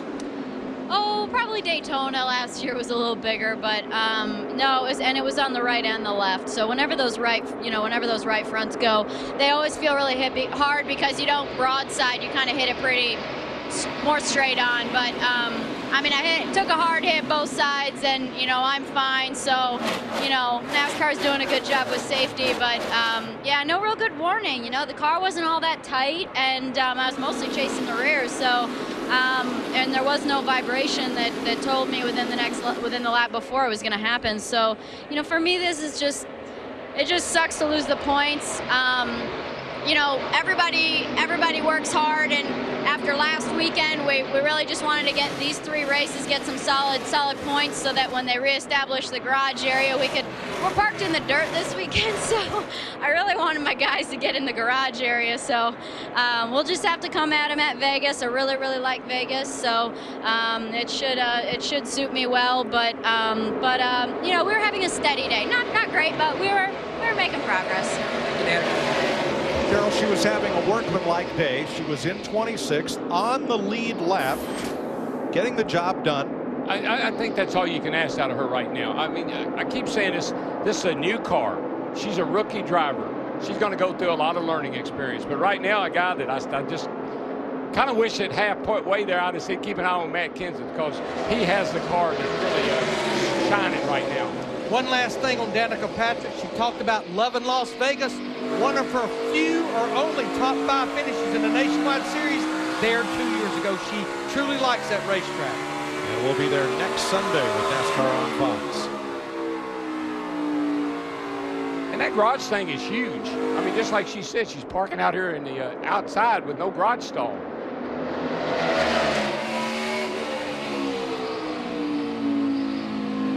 Jimmy Johnson, his Hendrick teammate Dale Earnhardt Jr. just ahead for the lead. Well, I look at those 2 drivers and you think back to last week, that's the way they finished the Daytona 500, just opposite of that. In fact, Dale Earnhardt Jr., the 3rd time in the last 4 Daytona 500s, he's finished 2nd. I think he's tired of being a bridesmaid. Tell you one thing, I think he's in the best shape he's been in a long time too. He's lost a little weight, been working out. He's ready to race this year. He's focused.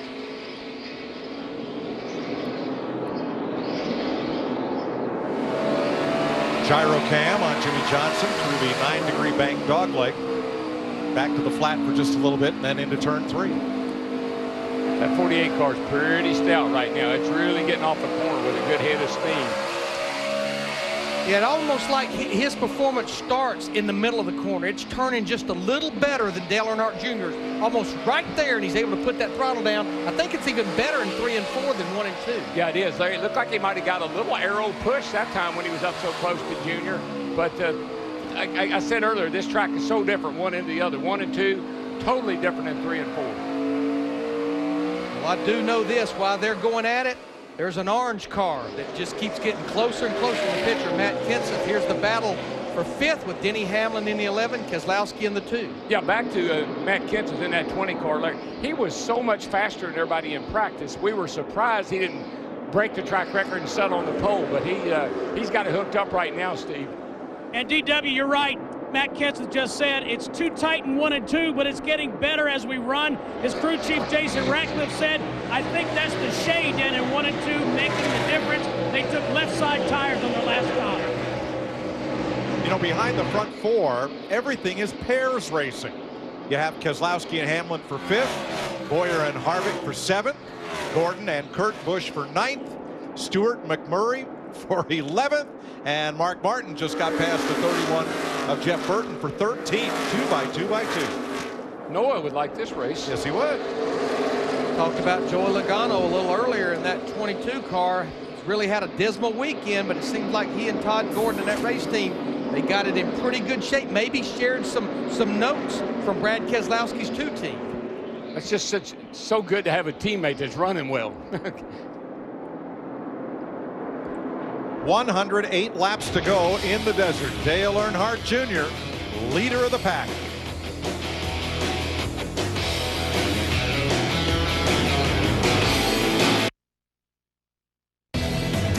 Now it's your chance to join Fox Fantasy Auto Racing presented by Ford.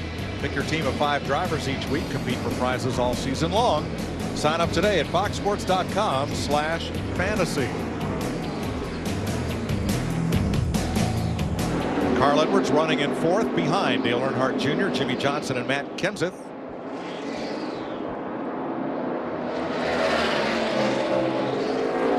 Casey Kane in 22nd, trying to rebound from a pit stop where a tire hung up, and Kane fell from 11th to 23rd. And once again, Mike, he gets in the corner here, turn one, the car gets loose and up the hill again. There he goes again. Matt. And DW hasn't said much about the car being loose this run. And Mike, you touched on it. When they pitted on the left rear, they went to put the new tire and wheel up on the hub, and 2 lugs fell off. That's what cost them that time. Thanks, Matt. He's not the first driver who's got to dig himself out from deep in the field today. Denny Hamlin and Kurt Busch did it starting tail end after replacing an engine and going to a backup car respectively. Clint Boyer has come back from a pit stop problem to run up in the top 10. He's now 7th. And 2 spots behind him, Jeff Gordon. Here's Steve. Yeah, he's fought his way back inside the top 10, Mike. Jeff says it starts off tight on entry, getting into the corners, but the longer I run, the better it gets, the better I feel like it's coming to me. And a lot of that, I think, Steve, could be just air pressure build up in the tires. You have to start the air pressure pretty low because it's going to build so much. And once it builds up a little bit, it certainly helps the performance of Jeff Gordon's car. And there, he seems to be one guy that has really moved around on the racetrack quite a bit. I know earlier he was talking about the top felt better to him, but now I see he's running back around the bottom again. Sun in, sun out. That could be a part of the equation.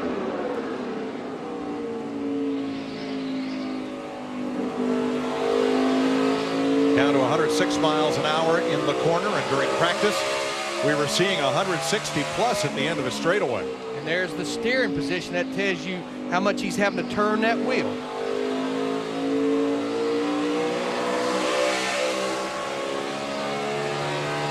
Now Greg Biffle ran up front for a while, Krista, but now he's back in 18th. Why? And Mike, he is struggling right now. Yeah, started 17th, worked his way all the way up to leading laps, running as high as first, now back in 18th. And the reason being he's chattering all 4 tires. Back on lap 198, just about 20 laps ago, he came on and said, I cannot drive the car this way at all. And Larry, you know this. The crew chief, you just keep cheating that air pressure down, down, down, till you get it as low as you can possibly get it without having a problem. They may have just gone too low with the air pressure. But I just see so many drivers that were up front leading and right near the top 5 that's not there now, like Greg Biffle, like Mark Martin. Now here's a battle between Carl Edwards and Brad Keselowski. This is a battle for 4th place. But I just see so many drivers that were up there leading laps, and now they're outside the top 10. It's been a come and go kind of day for most of the field. Yeah, and it really just all starts with whether you take 2 or 4 in the pits. Then I think the conditions have changed, you know, with a little sun out, little sun in, and so it's helping some, it's hurting some. It all started at lap 22 on the first caution of the day when half the field pitted and 14 drivers stayed out. And we've had different agendas going ever since. Brad Keselowski draws a bead on Carl Edwards. 2 Fords fighting for 4th place.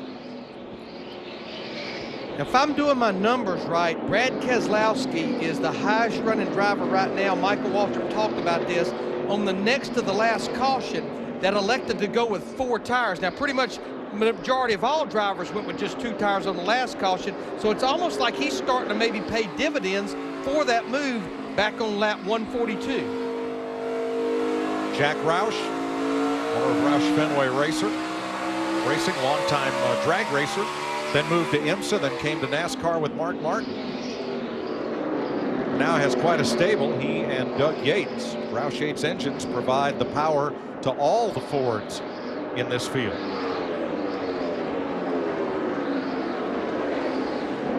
.90 laps to go in Phoenix. Dale Earnhardt Jr. now with an 0.8 of a second lead over teammate Jimmy Johnson.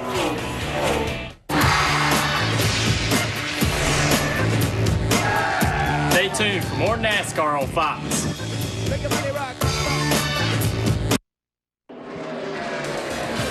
83 laps to go in Phoenix. Dale Earnhardt Jr.'s lead over Jimmy Johnson, stable at about 0.6 of a second. So let's take an inside look at what's happening in the NASCAR Sprint Cup Series, brought to you by Sprint. Mark Martin, the pole sitter, has led the most laps today. And you can get unlimited access to NASCAR with the NASCAR Mobile 13 app. And truly unlimited data from Sprint with no metering, no throttling, and no overages. Learn more at sprint.com/speed. Earnhardt Johnson and Chevrolet's, Matt Kenseth's Toyota, and the Fords of Carl Edwards and Brad Keselowski are the front five with 81 laps to go. Now, Jeff Hammond with what's fresh off the wire, brought to you by KFC. Well, Mike, we're coming down to the very end of this race, and the strategy on pit road, especially for the 88 car and Steve Letarte, crew chief, is getting that car on pit road. Don't get caught speeding. Get us 2 tires. I'm talking about just 2 tires full of fuel, and don't get caught speeding back out, because holding this track position, I think, is going to be the key to Dale Earnhardt Jr. winning his first race of 2013.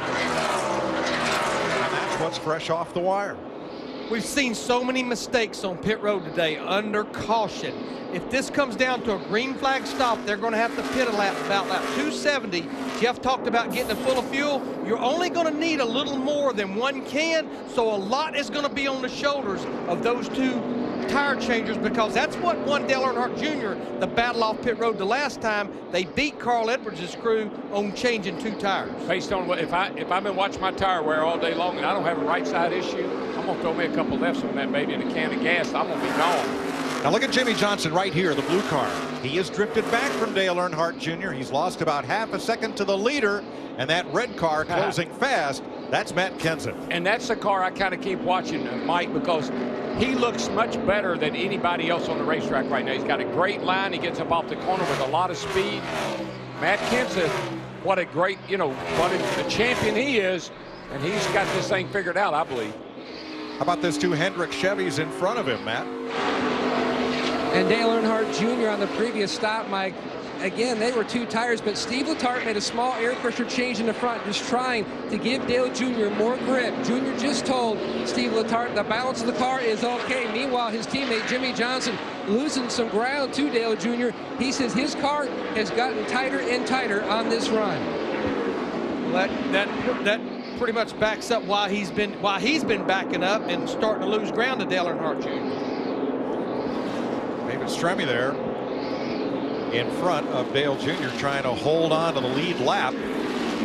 And trouble for the 38. David Gilliland has a right front down. Yeah, it looks like another tire. Pit road, bring pit road. Caution is out at lap 237 for Gilly. You saw that battle, guys, between our leader Dale Jr. and David Stremme. Strimme's hard-fought battle to keep that Swan Racing car on the lead lap is that man's benefit. Stremme stays on the lead lap. Kyle Busch gets that lucky dog that he's been chasing all day long. So big break for Kyle. Good job by Stremme. David Gilliland was 23rd, solidly on the lead lap when this happened. Watch the 38, the white car.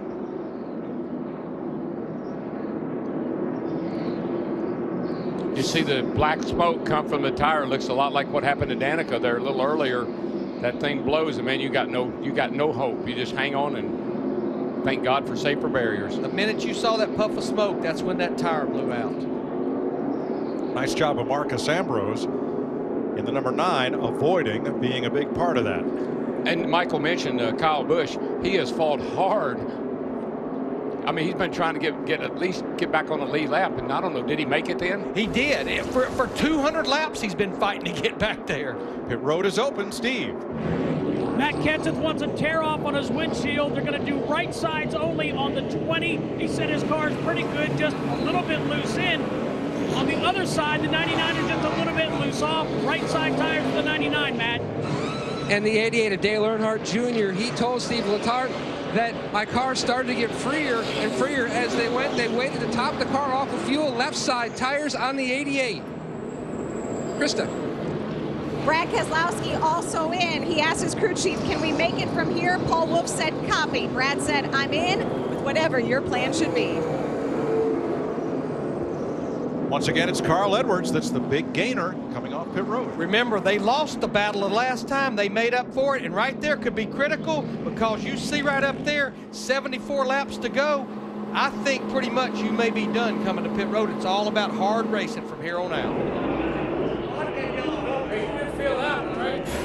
Track position is key. David Gilliland brings out the caution flag, the 7th one today. With 74 laps to go, you're watching NASCAR on Fox.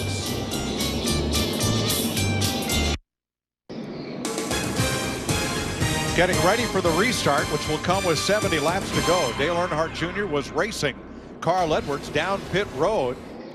Edwards to his right. Now that's Casey Mears coming to his pit just ahead. Whoa! 47, keep coming. You're good. 47. And that's 47, how Edwards was 47. first off pit road. Take a look at it from high above.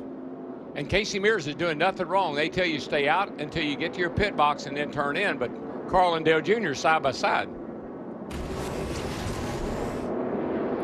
You can see right here, Dale Earnhardt Jr. and his crew, they had a fast pit stop, but right there was that one instance. You see 2 seconds difference. It was all happened there with the 13 car, Casey Mears. And this is, now you got to suck it up. This is when whatever you got, it's time to show it. Time to go. And Edwards scoots away. Junior's car does not go. He spun the tires, Darryl. Yep. And that could have stacked up the whole field. Yeah, we haven't had one of those yet, but that was close.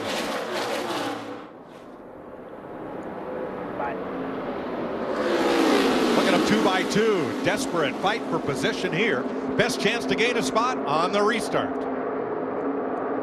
I'm just telling you, like every race you ever go to, folks, these last 69 laps, they're going to be nail biters because this is when you just give it all you got. Boyer pops out in 5th place. How about our leader, Steve? Crew Chief Jimmy Fennick just told Carl Edwards you are 3 laps to the good with your fuel. Jimmy Fennick won here in 2005 with Kurt Busch. Car up in the wall, turn 3 and 4. That was Casey Kane, but he did not pop a tire. He continues, just got up there and brushed it. Audio from Brad Keselowski. Driver David here. Yeah, nothing too aggressive, but yeah, anything will help in case it goes into overtime.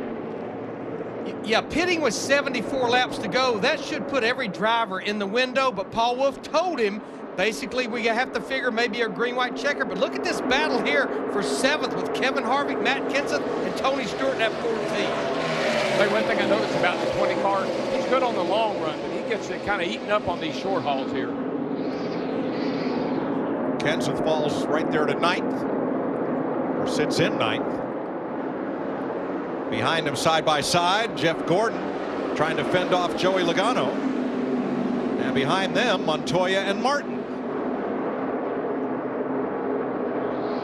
And remember, it was reported that Jeff Gordon's car, it takes a few laps for it to come in after a restart or after making a pit stop. Yeah, he seemed to have another car that, based on air pressure and everything else, it just gets better and better. But, man, you're going to get eaten up on these short runs. Really, truly, 60 laps is not a very long run. Behind them, Menard and Biffle. A battle side by side for 14th. And right with them, the 51. Whoa, trouble turn 4.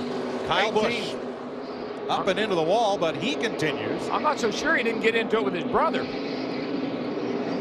He just had gotten back on the lead lap that last caution by getting the free pass. Yeah, and he's been driving up through the field pretty aggressively, and I'm not so sure he and Kurt didn't make some contact. Kurt's in 20th and has had just a great run today, but is now drifting back. Kurt restarted in the top dozen, the black number 78. Well, like I said, this is when you just take what you can get. You got no time to be nice. Kurt got loose, got up into the wall. Kyle Busch basically all but followed him up there. It's almost like Kyle was trying to get stopped because it looked like Kurt was going to come back down in front of him. Yeah, this is one of those racetracks. This is an aggravating racetrack to race on because you just get in a race with people that you know you're faster than they are, but you can't get around them. So Kurt is now 21st and Kyle 26th. On point, it's Carl Edwards from Jimmy Johnson, Dale Jr., Denny Hamlin, and Clint Boyer. A Ford, 2 Chevys, 2 Toyotas in the top 5. You know, something I want to point out, we were talking with Michael Waltrip during commercial break. We've certainly seen several right front tires blown. I want to stress, that is not a tire problem. Think about who's been blowing tires. It's drivers that has not had good handling cars. Another driver may have tire trouble, Krista. Well, Mike, I was standing in Greg Biffle's pit when that incident with Kyle Busch happened. All of the guys jumped and ran to the wall. I switched over to Greg Biffle's channel. He said, I have no turn at all. Spotter Joel Edmonds looking at the tires as Greg goes by. Right now, they said you're okay, but there may be some panic down here in the 16. Thanks, Krista. But there was no caution. And Biffle runs in 14th. Let's go back and revisit this restart, Daryl. Things got pretty desperate there, all the way through the field here. Yeah, this joint is notorious for this happening right here. But you notice, Junior, he's spinning his tire and he can't get going.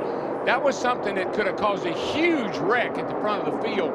It's also something I was concerned about with the camber in the rear tires, that you don't have your tire patch, the whole tire on the track. You're kind of spinning on that edge. Learning experience, another thing you got to get used to. Well, credit Denny Hamlin in the 11 for doing a great job of staying off Junior because things really could have accordioned. That could have been a huge problem. I think most of the drivers are kind of aware of that same thing, particularly at this track. Matt? And Mike, an update on the fuel strategy situation for Dale Earnhardt Jr. running back in third. I talked to Steve Letarte and he said, much of the day, we've not been able to get a great reading on what our fuel mileage is because we've been doing so many two-tire stops. That said, he said it's almost like flipping a coin whether we can make it or not. But that said again, I don't see us coming back. But did you? We were listening to him. He was saying, "Save me fuel, save me fuel." He was panicking, telling Junior to save some fuel, and Junior was turning the engine on and off under that caution. And fuel mileage can be dictated so much by how the car's driving for the driver, what the lap times are. I mean, I looked, Denny Hamlin, he just ran his fastest lap of the race about 8 laps ago in that 11 car. Here's how it works, Larry. Foot on, burning gas. Foot off, not burning gas. We're just simple formula. That's right. And track position is so key. If we get a late caution and we end up in overtime or have a green-white checker or up to 3 of them, track position is so important. Nobody's going to want to stop again. Krista? Mike, what is it about facing adversity at Phoenix? It just seems to suit Denny Hamlin. 3 years ago in this race, it was his first time back after having knee surgery 10 days earlier. He stayed in the car the entire race. Today, he has fought his way from the back of the pack after making an engine change to be currently running in the top 5. Incredible day for Denny Hamlin. Thanks, Krista. 10th place. Joey Logano, Jeff Gordon. And by the way, they've been fighting over it too. Logano got by Jeff Gordon, and then Jeff was trying to get back by Logano.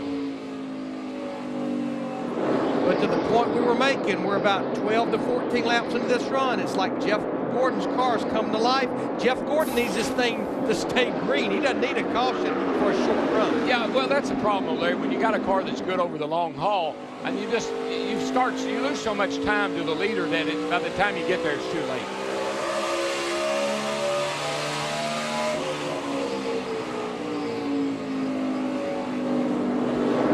Back to the lead where the Subway Ford of Carl Edwards, 1 second ahead of Jimmy Johnson. Dale Jr. another second back, another half to Denny Hamlin, and then another 8/10 to Clint Boyer. That's your front 5. You know, you try to win every race, no question about it. But when you're the sponsor, your sponsor is the sponsor of the race, that's a little added pressure, a little incentive to maybe win the race that your sponsor is sponsoring. Carl Edwards faces that this week. Jimmy Johnson will next week as Brad Keselowski flashes past Clint Boyer and move Brad back into the top 5. So that puts 2 Ford drivers in the top 5. As we were talking to Ricky Stenhouse Jr. the other day at Daryl's Motor Cuts, he told us, he said, you know, we were off with speed at Daytona, but we felt like it was going to pay dividends at a track like this where handling and downforce is such a key. Check with Chris and Michael at the Hollywood Hotel. And Carl Edwards with 53 laps to go, 70 races since his last win. The last time he had a 70-race winless string, it came to an end in Phoenix, his only win on this track. We just saw Brad Keselowski, to another Ford, making a move, Michael. We talked about how strong he was in the middle of this race, and his crew made a great decision to get 4 tires. Now he's on the right tires at the right time of the race. And, man, Chris, I think that 2 car, Brad Keselowski, can win this race. He's really moving forward. The thing looks solid. And these guys sort of tiptoe the first 10 or 15 laps on these new tires, knowing that they're not going to have the grip that they will have later. And plus, it was a 60-some lap run to the checker. Got to take care of your stuff. But now, like the boys upstairs are saying, we got to go. A little bit of a gap with Carl Edwards and Jimmy Johnson, so you're hoping there isn't a caution. But if there is, we've seen pit stops and pit stop miscues figure in this race today. Yeah, but I think our first 5 or 10 guys are done with pit road. They're going to stay out. I am hearing on the scanner that a bunch of these guys are really close on fuel. So if it's a straight green flag run to the checker, you could watch for one of your favorite drivers running out of gas. Let's check in with Matt Yoakum and Jimmy Johnson. Our Daytona 500 champion, Jimmy Johnson, running in second. Chad Knaus gave him the good news that you are good to go at least 2 laps to the good. They're not expected to come back to pit road either, Mike. No fuel worries there. And see, that's the thing about Carl Edwards. He's got a comfortable lead, and he just needs to keep an eye on Jimmy Johnson. As long as he looks in the mirror, he's got a nice gap between he and Jimmy. He can kind of set the pace of the race. He can save fuel and still lead this race.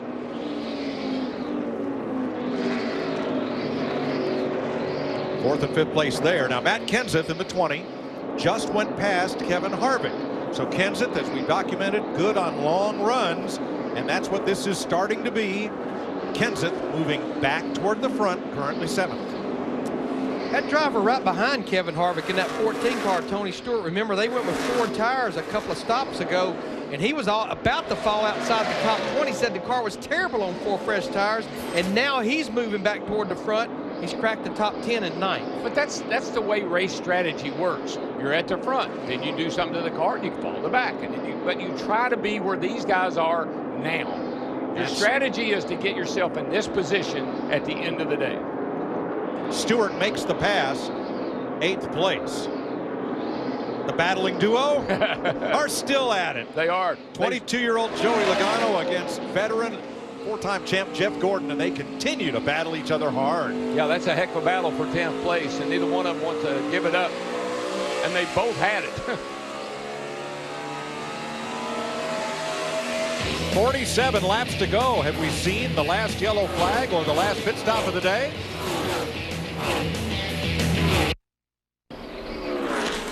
This year, Fox Sports Supports is proud to partner with Stomp Out Bullying, the leading national anti-bullying organization for kids and teens in the U.S. They focus on preventing bullying and all forms of digital abuse.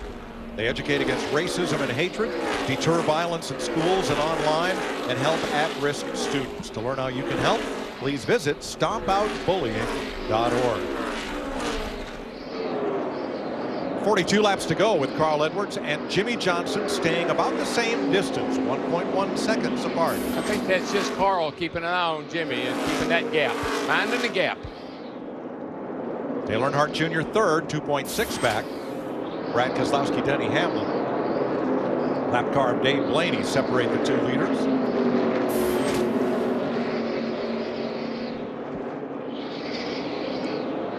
And 2 things with Dale Earnhardt Jr. Obviously, what happened on pit road, and then that restart got him back in 3rd in that 88 car. Guys, I'm hearing on the radio that a lot of the teams don't think that the 99 crew waited for that thing to get full of gas. You remember when the caution fell, he was running 4th. He exited pit road 1st. So obviously their pit stop was faster than everyone else's. And because of that, did he get that thing full of gas? Let's watch the gas man back here and see if we can get an idea if he gets he's shaking his head. Which that's his indication that tells the jack man, Steve, that it's full. Let him go. Steve. We heard Jimmy Fennick say there are 3 laps to the good. However, his partner to the right, his Roush Fenway teammate Matt Kenseth, they aren't so sure that they can make it.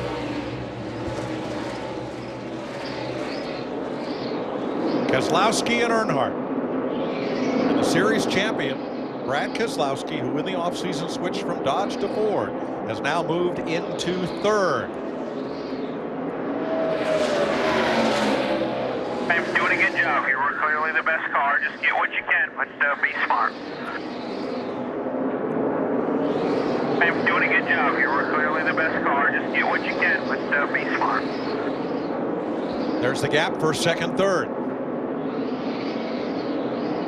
Larry, we were kind of wondering how Jimmy Finning, the old guy, kind of sets on the pit box for the 99 car this year. We wondered how he and Carl Edwards would blend, how they would get along. Didn't take them very long to find that sweet spot, did it? Well, and we know that Jimmy Finning is a very demanding crew chief. He pretty much told Carl, you know, you can live in Missouri, you can do other things, but you have to give me your full, undivided attention. He's pretty set in his ways. Last year in this race, Edwards was running 12th when he ran out of fuel. Oh, I hope he didn't hear you say that. Well, different crew chief, different people working on that car this year. Exactly. Same team, Roush Fenway Racing. But he didn't have to hear you say that because he remembers it. Paul Wolf, the champion crew chief of 1 year ago for Brad Keselowski. Third at 3.3 seconds. And that gap is not shrinking appreciably here with 36 laps to go. Yeah, Paul Wolf and Brad Keselowski, the only driver crew chief combination to win a championship in the top 2 series, the Nationwide Series together, and of course the Sprint Cup Series last year.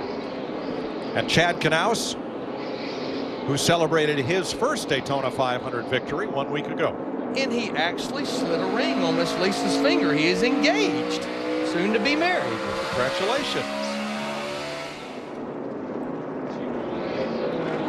Earnhardt 4.2 back, Hamlin 5.5 to the leader, and those gaps are stable.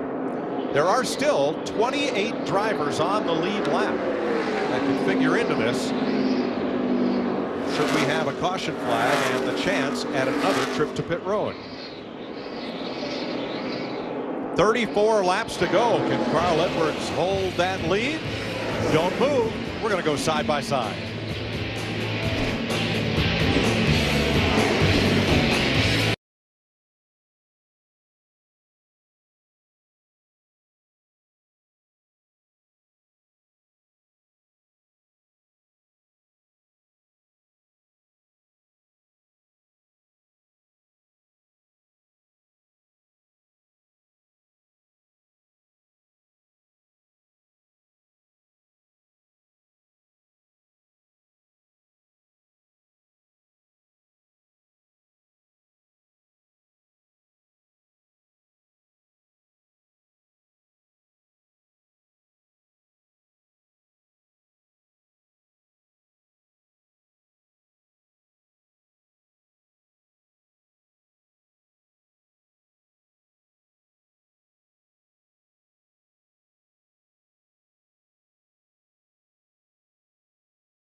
Laps to go in Phoenix in the Subway Fresh Pit 500 on Fox.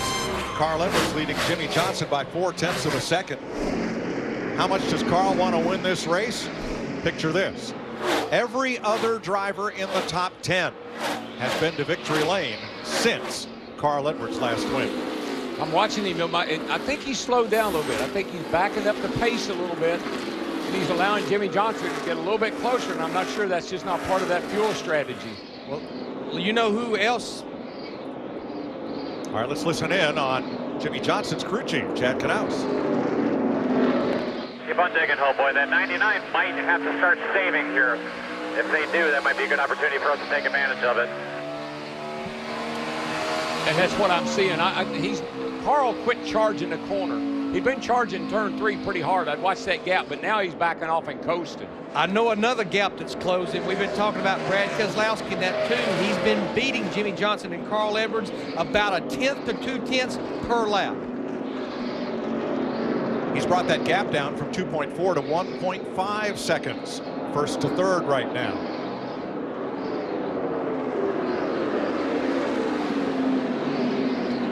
Yeah, and the 2-car is not saving fuel, I can promise you, because I got a great view of turn 3. And you can just see drivers that are coasting in that corner, kind of out of the throttle. Brad Keselowski is not one of them. He is driving down into turn 3. 2 Toyotas fight for 5th. Denny Hamlin for Joe Gibbs Racing. Clint Boyer for Michael Waltrip.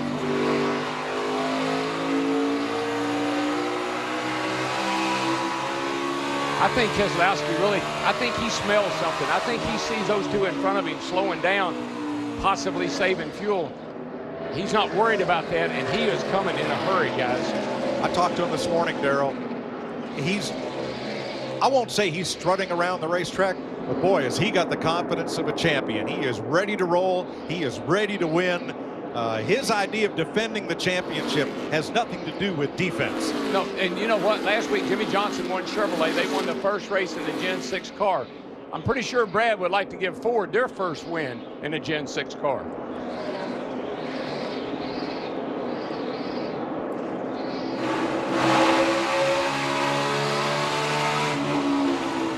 Hamlin, Boyer, and now Kevin Harvick has fallen back into the clutches of Joey Logano for 11th place. Yeah, we were talking about Kevin Harvick at commercial break. This second half of this race just not been kind to Kevin Harvick. He continues to slip back. And Joey Logano, he just wants to race somebody. He just races anybody who comes along. Matt? Mike, the 29 of Harvick, he's just been sawed on the wheel. The car is absolutely a handful, so free from start to finish of the corner. Yeah, Kevin Harvick, Mark Martin, Greg Biffle, drivers that were at the front and even leading this race, now all 3 of them outside the top 10. And Larry, this is such a critical race for these race teams. With this car, remember, this is the next to the last race in the chase. What you learn today can be invaluable to you when you come back here in November. Edwards 7/10 ahead of Johnson. 3 times since Carl Edwards' last victory, he has been passed for the lead on the final lead change of the race.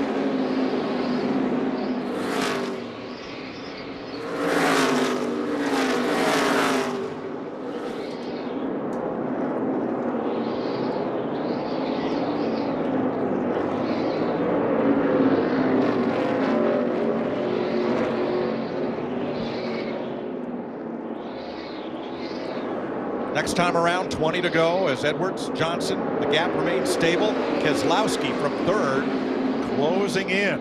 Ever so close. And you know what I like about Keselowski? He's not running the very bottom. He's running where the speed is, man. He's found him a fast groove. So now it's time for our sprint, 20 to go. Who to watch in these final closing laps? Carl Edwards trying to get it all done here. Yeah, and trying to break almost a 2-year winless streak. Tied for the longest of his career. The last one he broke right here. Not since 2009 has one driver had back-to-back wins to start the season. That was Matt Kenseth. That's what Jimmy's trying to do. And here's the guy. Here's what I like about Brad Keselowski. His crew chief, Paul Wolf. We've heard it over and over again today. I'll do what you say, bud. You make the call, bud. I'm with you, bud. They are tight, man. They're like Jimmy Johnson and Chad Knaus. Great team. Let's get down to their pit, Krista. Yeah, on the pit box with crew chief Paul Wolf. Brad, your driver is doing all the chasing right now. Are you guys okay on fuel because of it? Yeah, we're okay on fuel. The Miller Lite Ford's been good all weekend, and the guys have done a great job on pit road today, and you know, I think we have a shot at it. We've been turning some good laps here at the end, but just really proud of all the effort that's gone into this car over the off season, and all the guys at Roush Yates have given us good fuel mileage. So let's have to see what happens. Go get those other 2. Thanks, Krista. The fastest cars on the racetrack last lap, the 2 leaders, Carl Edwards and Jimmy Johnson, and Clint Boyer in 6th place. They were the quickest last time around. And just by the way, with Clint Boyer, he won 3 races last year. All of them because everybody else ran out of gas but him. So I know he's 6th. Gas is an issue. Chris? Well, if it does come down to Carl Edwards and Jimmy Johnson, 9 times those 2 in their career have finished 1-2. Carl holding the edge to a 5-4 advantage. He's won the last 2 times. He's gone head-to-head with Johnson at the end. In fact, his first career win. Carl Edwards, remember, in Atlanta, side-by-side on a last-lap pass, overcame Jimmy Johnson to capture that victory. So Edwards is going to have to hold off Johnson, it looks like, one more time. Yeah, and all this green flag racing, I know these guys are close on fuel. I know also that Jimmy Johnson has been laying there watching Carl. Carl ran hard early. He took a break in the middle, but he's running hard again now. I think that you've got to think Jimmy Johnson's got a little left, not only in the tank, but also in his tires to close this deal out. Well, Michael, in 3 of the last 4 Phoenix races, the final change for the lead has happened between now and the checkered flag. And Mike, the thing I want to bring up, you brought this up earlier, there have only been cautions in the last 20 laps in 2 of the last 8 spring Phoenix races. Michael Waltrip talked about these drivers amping it up right now, driving the cars harder. We would have to go 70 laps. Is there a driver out there flirting with cooking the bead on the right front tire like we've seen so many times today? If you haven't won a race in 2 years and you're leading the race now and the sponsor is your sponsor on your car, what are you going to do?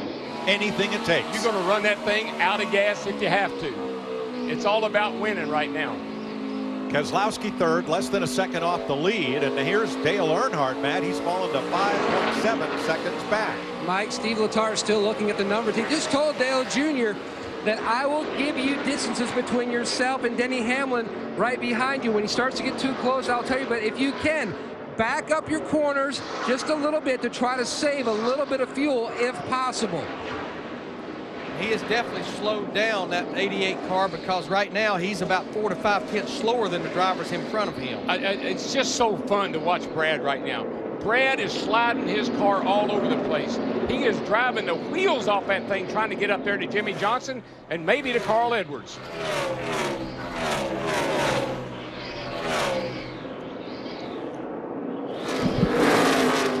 .7 of a second as Jimmy Johnson, well, closes a little, gives a little, takes a little. Yeah, well, but the good news is Brad sees him. He's getting closer. Jimmy's getting closer. That's just all a driver needs. That just pumps you up that much more. How about our leader, Steve? Yeah, the only thing as crew chief Jimmy Fennick has said is keep an eye on your gauges.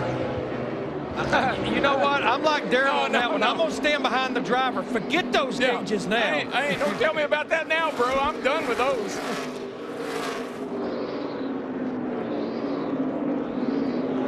But Darrell, it's almost like he steps it up every once in a while and puts a little bit of gap on the 48 that maybe Jimmy Johnson has closed up. I think he's just trying to save as much fuel as he can and keep the lead, Larry. 10 to go. Finding that gap.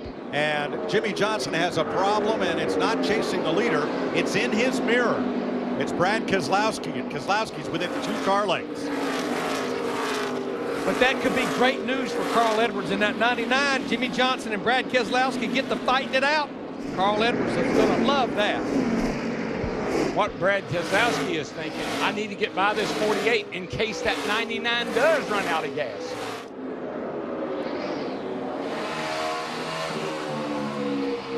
This is like, I mean, I've been here, I've done it. This is like you're sitting on pins and needles.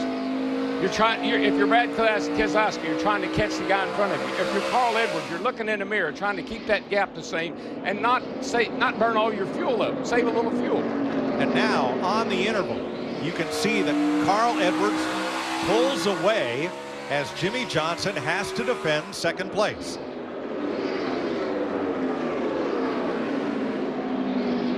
Eight laps to go. Carl Edwards tries to snap a 70-race winless streak. Yeah, and he's going to catch a couple of cars here. That's Kenny Schrader in the 32. He gets by him okay. And he's got Kyle Busch up ahead. So far, so good. Traffic not an issue. Schrader stays up high. Johnson and Keselowski shoot past before turn 3. Boy, Brad, I mean, he pours that thing in the third turn. Closes it up, but he loses a little on exit. And Kyle Busch in that 18, he's not going to just roll over. He's trying to stay on the lead lap in case we get a caution. No contest, though, down in turn 1 and 2. No, he's no contest for that 99 or the 48 or the 2, either one. No, he gives room because someday he's going to want some. You see right here, he's up high all the way. That's the right thing to do.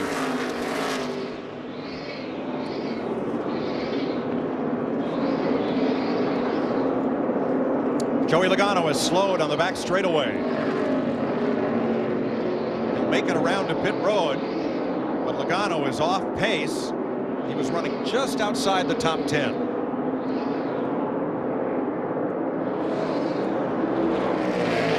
Engine sounds off as he comes by. It might be out of fuel. Yeah, it did not sound good when it came down the front stretch. But if he, we did hear the engine run, but it sounded flat. And he goes to the apron with 4 laps to go. Logano was 10th, and he's saying he's out of gas. Kind of thought that's what it sounded like. It had that flutter in it. And he ran out of gas with about 5 laps to go. You figure the fuel mileage these drivers get, that's a little over a gallon of fuel that he was short. And who's his teammate? Brad Keselowski. Running in 3rd. Jimmy Johnson's been able to hold him off, and Schrader brings out the caution. And it looks like over there. Track is cleared. Looks like a right front. We just didn't make that 70 laps that we were talking about. This changes everything. Now, what are you going to do there, Mr. Crew Chief? I've already packed my pit stuff Look at up. Jimmy Finning. I mean, his hair got a little bit grayer just then.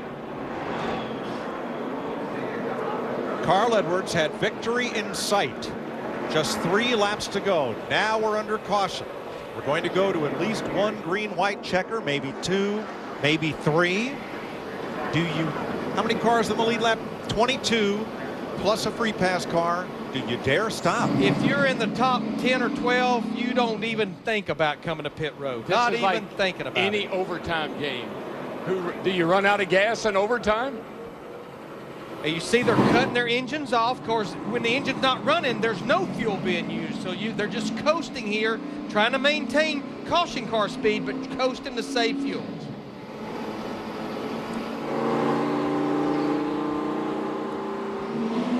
Veteran Ken Schrader, way off in the distance. Yeah, you see the car take off up the track. We've seen it several times. Slow up top, slow up top, slow up top, slow up top, clear.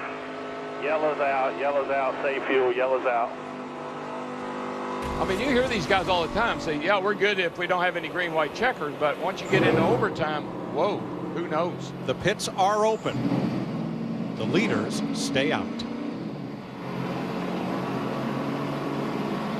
Lap down cars coming in. Kyle Busch, Kurt Busch, who just got lapped. Matt? Mike, you yelled caution on the racetrack, and then Steve Letarte started yelling, shut it off, coast, try to save as much as you can. And Chad Knaus asked Jimmy Johnson, how much were you saving at different parts of that run? Both are going to stay out. Both think it's going to be close. Krista? Brad Keselowski asked his crew chief, Paul Wolf, Paul, are we good on fuel? Paul's answer, copy, we were 3 to the good. All right, lead lap cars that came to pit road include pole sitter Mark Martin, Paul Menard, Greg Biffle, Casey Kane, Ricky Stenhouse, Marcus Ambrose, Jamie McMurray. We talked about him shutting the engine off. If you see that the RPM was at 0 when it was not running, and then now he's fired it back up, he'll get it coast up behind the pace car. We'll probably see him reach up there and shut it off again. There he goes. And watch the RPM now. The engine is not running. What Edwards wants to see now is the 1 to go sign. NASCAR still has safety trucks out on the speedway. See if they can get those cleared and give the field a 1 to go. And this is a skill of a race car driver. This is having his crew chief, his spotter, him, everybody managing everything they got right down to the end of this race. At least 2 more laps of caution before we go green. But Darrell, this is where Brad Keselowski and Paul Wolf and that 2 team, they've been so good when it comes down to something like this. Y'all, I'm about to have a fit down here. This is everything you want in a NASCAR race. We've had side-by-side racing. We've had crashes. And now these crew chiefs, like you said, brother, they've planned this thing out to the nth degree, and we're going to have overtime on top of that. Holy cow, what a day. I agree, what a day. We knew it would be. 1.5 laps to green as the 33 Landon Castle slows in the back straightaway. And again, things to remember, hot tires, spinning the tires like we saw Dale Jr. on a restart. It could cost the 99 Carl Edwards the race. It could cost Jimmy Johnson the race. Guys running out of gas in front of you, all kind of scenarios. Now, if Castle can't get back to pit road, they would have to wave off the 1 to go that they want to give them this time. Signal is for 1 to go. And it'll be our first attempt at green-white checker. And there's not a push truck anywhere in sight to push that car in. So he's stuck on the back straightaway. Not what these drivers wanted to see. They want to get back racing.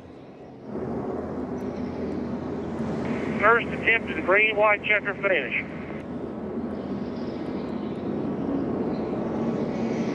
Well, I don't see how we're going to be able to go green with that 33 car sitting on the back. Here comes the tow truck out now. Steve? Hey, I'm listening to Jimmy Fennig right now. He said, you're good to go, just go. We can make it to 3:18. That is 6 laps from now. Well, based on what I've seen in the restarts and last few laps of these races, they're going to have to make it that far. It's going to be borderline. They just now got to the 33 car of Landon Castle. But Larry, they can get him into an opening and off the track before the field comes around on the next lap. They want to go green this time. Yes, they do. And they are trying hard to get him off the racetrack. I think they're going to do it. Everybody, I can tell you who else. All the drivers are trying hard. They say, just slow us down, let him get out of the way. To settle it, Edwards, Ford, Johnson, Chevrolet, Keselowski, Hamlin, Earnhardt, the front 5. We're good to go, boys. Boyer, Kenseth, Stewart, Jeff Burton, and Jeff Gordon. This is all about don't spin the tires, don't run out of gas, and don't screw up.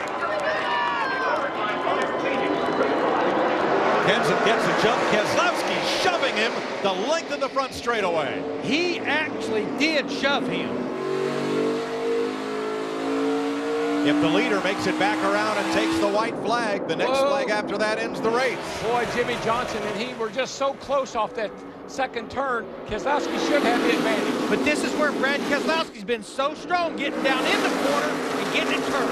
He's going to come up in front of Johnson. You're going to give him a room. No, he doesn't have the room. He can't make it. White flag.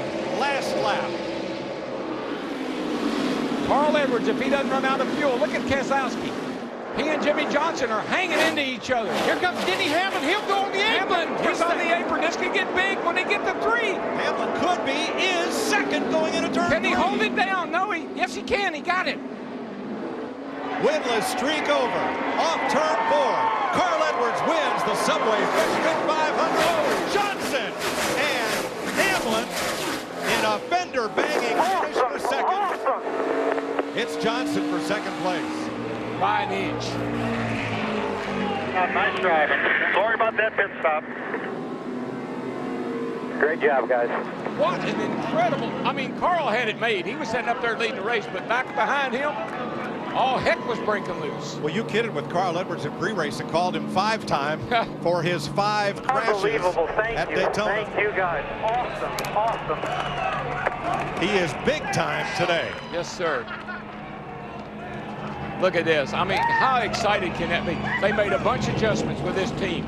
Put Jimmy Fennig over there with Carl. These guys are pumped up, and particularly after coming off of Daytona. I was going to say, how could it be any better? Wrecking 5 race cars during Daytona testing and speed weeks. Edwards the winner and the unbelievable fender slamming finish for second. Well, we're about to see Carl Edwards' signature move, and we haven't seen it in 2 years. We haven't seen old Flipper in quite a while. No, sir. And I wonder if he'll go up and celebrate with the fans like he's been known to do. He might. They're opening the gate. He's pretty happy right now. Oh,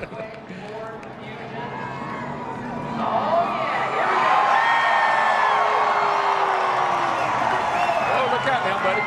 Be careful here now. Clear.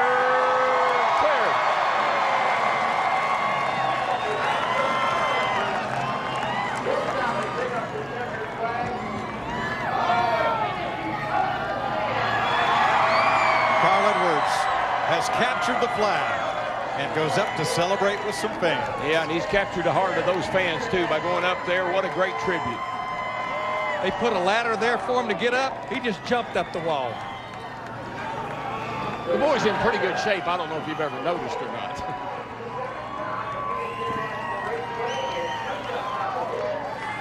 A great win for Carl Edwards and Jimmy Fennig. And as they go to victory lane. You won't believe our 5-hour big move of the race. And it's the 11 of Denny Hamlin on the last lap.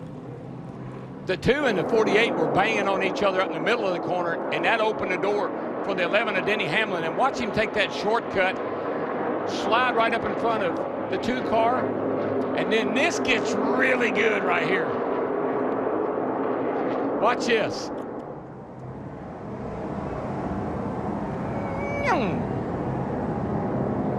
It's about 1/100th of a second. That was about a 6-inch Subway right there. Darrell, do you still have the question, will they use the apron on the backstretch? At the end, when they didn't need it anymore. Here's Steve with the runner-up. Jimmy Johnson just out of the race car. And by the way, he just watched the replay, so I'm curious your take. First at Daytona, second here at Phoenix. Talk about the end of the race. Just very proud of this whole Hendrick team, everybody on this Lowe's car. Chad Canales and his leadership. You know, it's a tough year for everybody over the offseason, and our shop worked real hard to get us ready and to open like this. Great qualifying efforts, great speed in the race, great pit stops across the board. I'm very proud of this Lowe's team. All right, thanks, Jimmy. You got it. Thank you.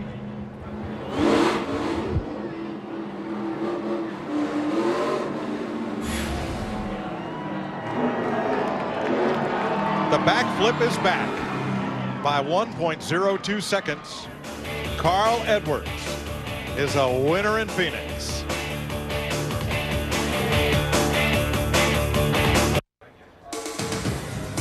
Time for the Sprint post-race show. We're live just outside Phoenix, Arizona, where Carl Edwards has won the Subway Fresh Fit 500. 20th career Sprint Cup win for Carl Edwards, ending for the second time here in Phoenix. A 70-race winless streak, and Matt Yoakum is there for the celebration.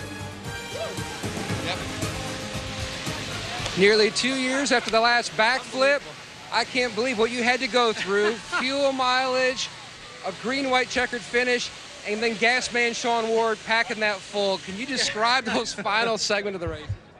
I don't even know. I don't know where to start. I have a lot of people to thank. This is first and foremost Jack Roush and all of these guys, everyone at Roush Fenway. From Bob Osborne to Chip, Jimmy Finnig is the man. The pit crew is unreal. They won this race for us. I have a lot of sponsors who waited a long time for us to get back to victory lane. I got to thank Subway, Fastenal, Ford, Kellogg's, Aflac, Geek Squad, UPS, Sprint. I just got a new phone. I actually broke it today. I thought that would be bad luck, but I hopefully will get a new one. And just all the fans. This is huge. It's a Subway race, and we won it, and we're back. What's it mean after almost a 2-year drought? Next week in Vegas would have been the 2-year anniversary. Oh, I know. I talked to a couple people about that this week, and I told Randy after we did media a little while ago for Subway, I said, I'm about to start getting mad. You know, I try to stay positive, but we really, really like winning, and I can't say enough about everybody believing in me. I'm telling you, we're back. This is going to be good. Whatever it is you're doing out there, don't lose hope. You just keep digging, and things can work out. I'm proof. This is just awesome. One of the coolest wins of my life. The first Ford Gen 6 in victory lane. Krista? Denny Hamlin's day started having to go to the back. It ended up front, and this was the last lap. Your move. Talk about what you're doing here. Going for everything on that last lap. Going for anything. I didn't have much all day. I honestly, pit crew and Darian really carried us today, getting some track position, and gosh, it just so hard to pass. And you're going to hear it a lot this week that got a lot of work to do to get these cars to pass each other and things like that. You know, really, aero-tight is a huge, huge deal, and it's just this tire is so hard and the surface is new. So it'll be interesting once we get to some racetracks that got a little bit more tire wear. But, you know, really you could run a whole race on left side tires, and it's not supposed to be that way. So and it was a good day. I was happy for that run. We definitely we overachieved today, and that's what you got to do when your car's not all that good. The overachiever, Denny Hamlin, top 5 today. Chris? Terrific move by Hamlin. Only 12 lead changes today, but in the end, those last 2 restarts spelled victory for Carl Edwards in a Ford. We'll have more in a moment. Crowd liked what they saw at the end, along with Michael Waltrip, Chris Wire, trackside on the Sprint post-race show. The Subway Fresh Fit 500 in the unofficial results. Well, we know it's official that Carl Edwards held off Jimmy Johnson and Denny Hamlin. Brad Keselowski had a lot to do, too, with Carl, those two fellow Ford drivers, and Dale Earnhardt Jr. finishing fifth. Yeah, strong run for Jeff Burton, top 10 for that team. And look at A.J. Allmendinger, 11th place finish in his debut in 2013 with that Finch team. Greg Biffle 17th, Casey Kane winding up 19th. Kyle Busch just had trouble trying to get on that lead lap. And Mark 23rd. Our pole sitter Mark Martin with a late pit stop there, was short on fuel, relegated him to a 21st place finish. And David Strimmy fights home to a 30th place finish as well. Danica Patrick started 40th, moved up to 21st, but while running 26th, had a tire problem, hit the wall, said she was okay, but a tough hit. Rounding out the results, we mentioned Brad Keselowski finishing fourth, and Krista Voda is standing by with Brad. Yes, Chris, we knew fuel was a concern for a lot of these drivers. How close was the number 2 team? Did I hear you say ran out crossing the start-finish line? We did. We ran out across the start-finish line. I guess we hit it just right, but just a solid day. We had a really fast car today with the Miller Lite Ford, but just came up a bit short. Really happy for Carl if we couldn't win. It's good to see another Ford win. You know, I know how important this race is to him with Subway and all, so good for him. And gave him a little push there at the end, and was hoping that I could use that momentum to get by the 48 too, but that didn't work out. And raced him pretty hard, got sideways, and he ran me pretty cool, and just good racing there at the end with him and Denny Hamlin, and just came up a bit short of the win, but our cars are fast. It's the best start to the season I've ever had, and we're pumped up. We've had a shot at winning all 4 races I've been in this year with the Nationwide and Cup, and just came up that little bit short, but we got a lot to be proud of at Penske Racing. Champ starting off right where he finished last year. Steve Burns? Well, Dale Earnhardt Jr., you led some laps today. Talk about this race in its entirety. Well, I think we, used strategy to get up front on pit road to give ourselves track position. We were able to show we had a pretty good car. On that, on the pit stop, the 99 got the lead. I was on the inside of him on pit road, and I think I could have beat him off, but the 13 was trying to get in his stall, and I had to lift for that. And I think I knew right then that was my opportunity to win the race was right there. It's real hard to, difficult to pass with a big spoiler, but our car was good enough to actually run up on some guys and make some passes. I want to thank Steve. They made a lot of good changes, did some good stops on pit road. Thank National Guard, Mountain Dew, all our partners. But we haven't been good here. That's a good run for us. I'm a little disappointed because I think we could have won, and hate to give away them points, but and love to get to victory lane. So this is a good sign for us, though, that we've improved this much at Phoenix. Hopefully, it's a sign for the rest of the season that we're going to be all right. Thank you, Dale. Yeah. Thank you, Steve. Dale Earnhardt Jr. and Brad Keselowski are both tied for second behind Jimmy Johnson after 2 of the 26 points races to the chase. But Carl Edwards, 15-1 odds in Las Vegas, where we're going next week. He is leaping in victory lane with a win, and we'll have more in just a moment.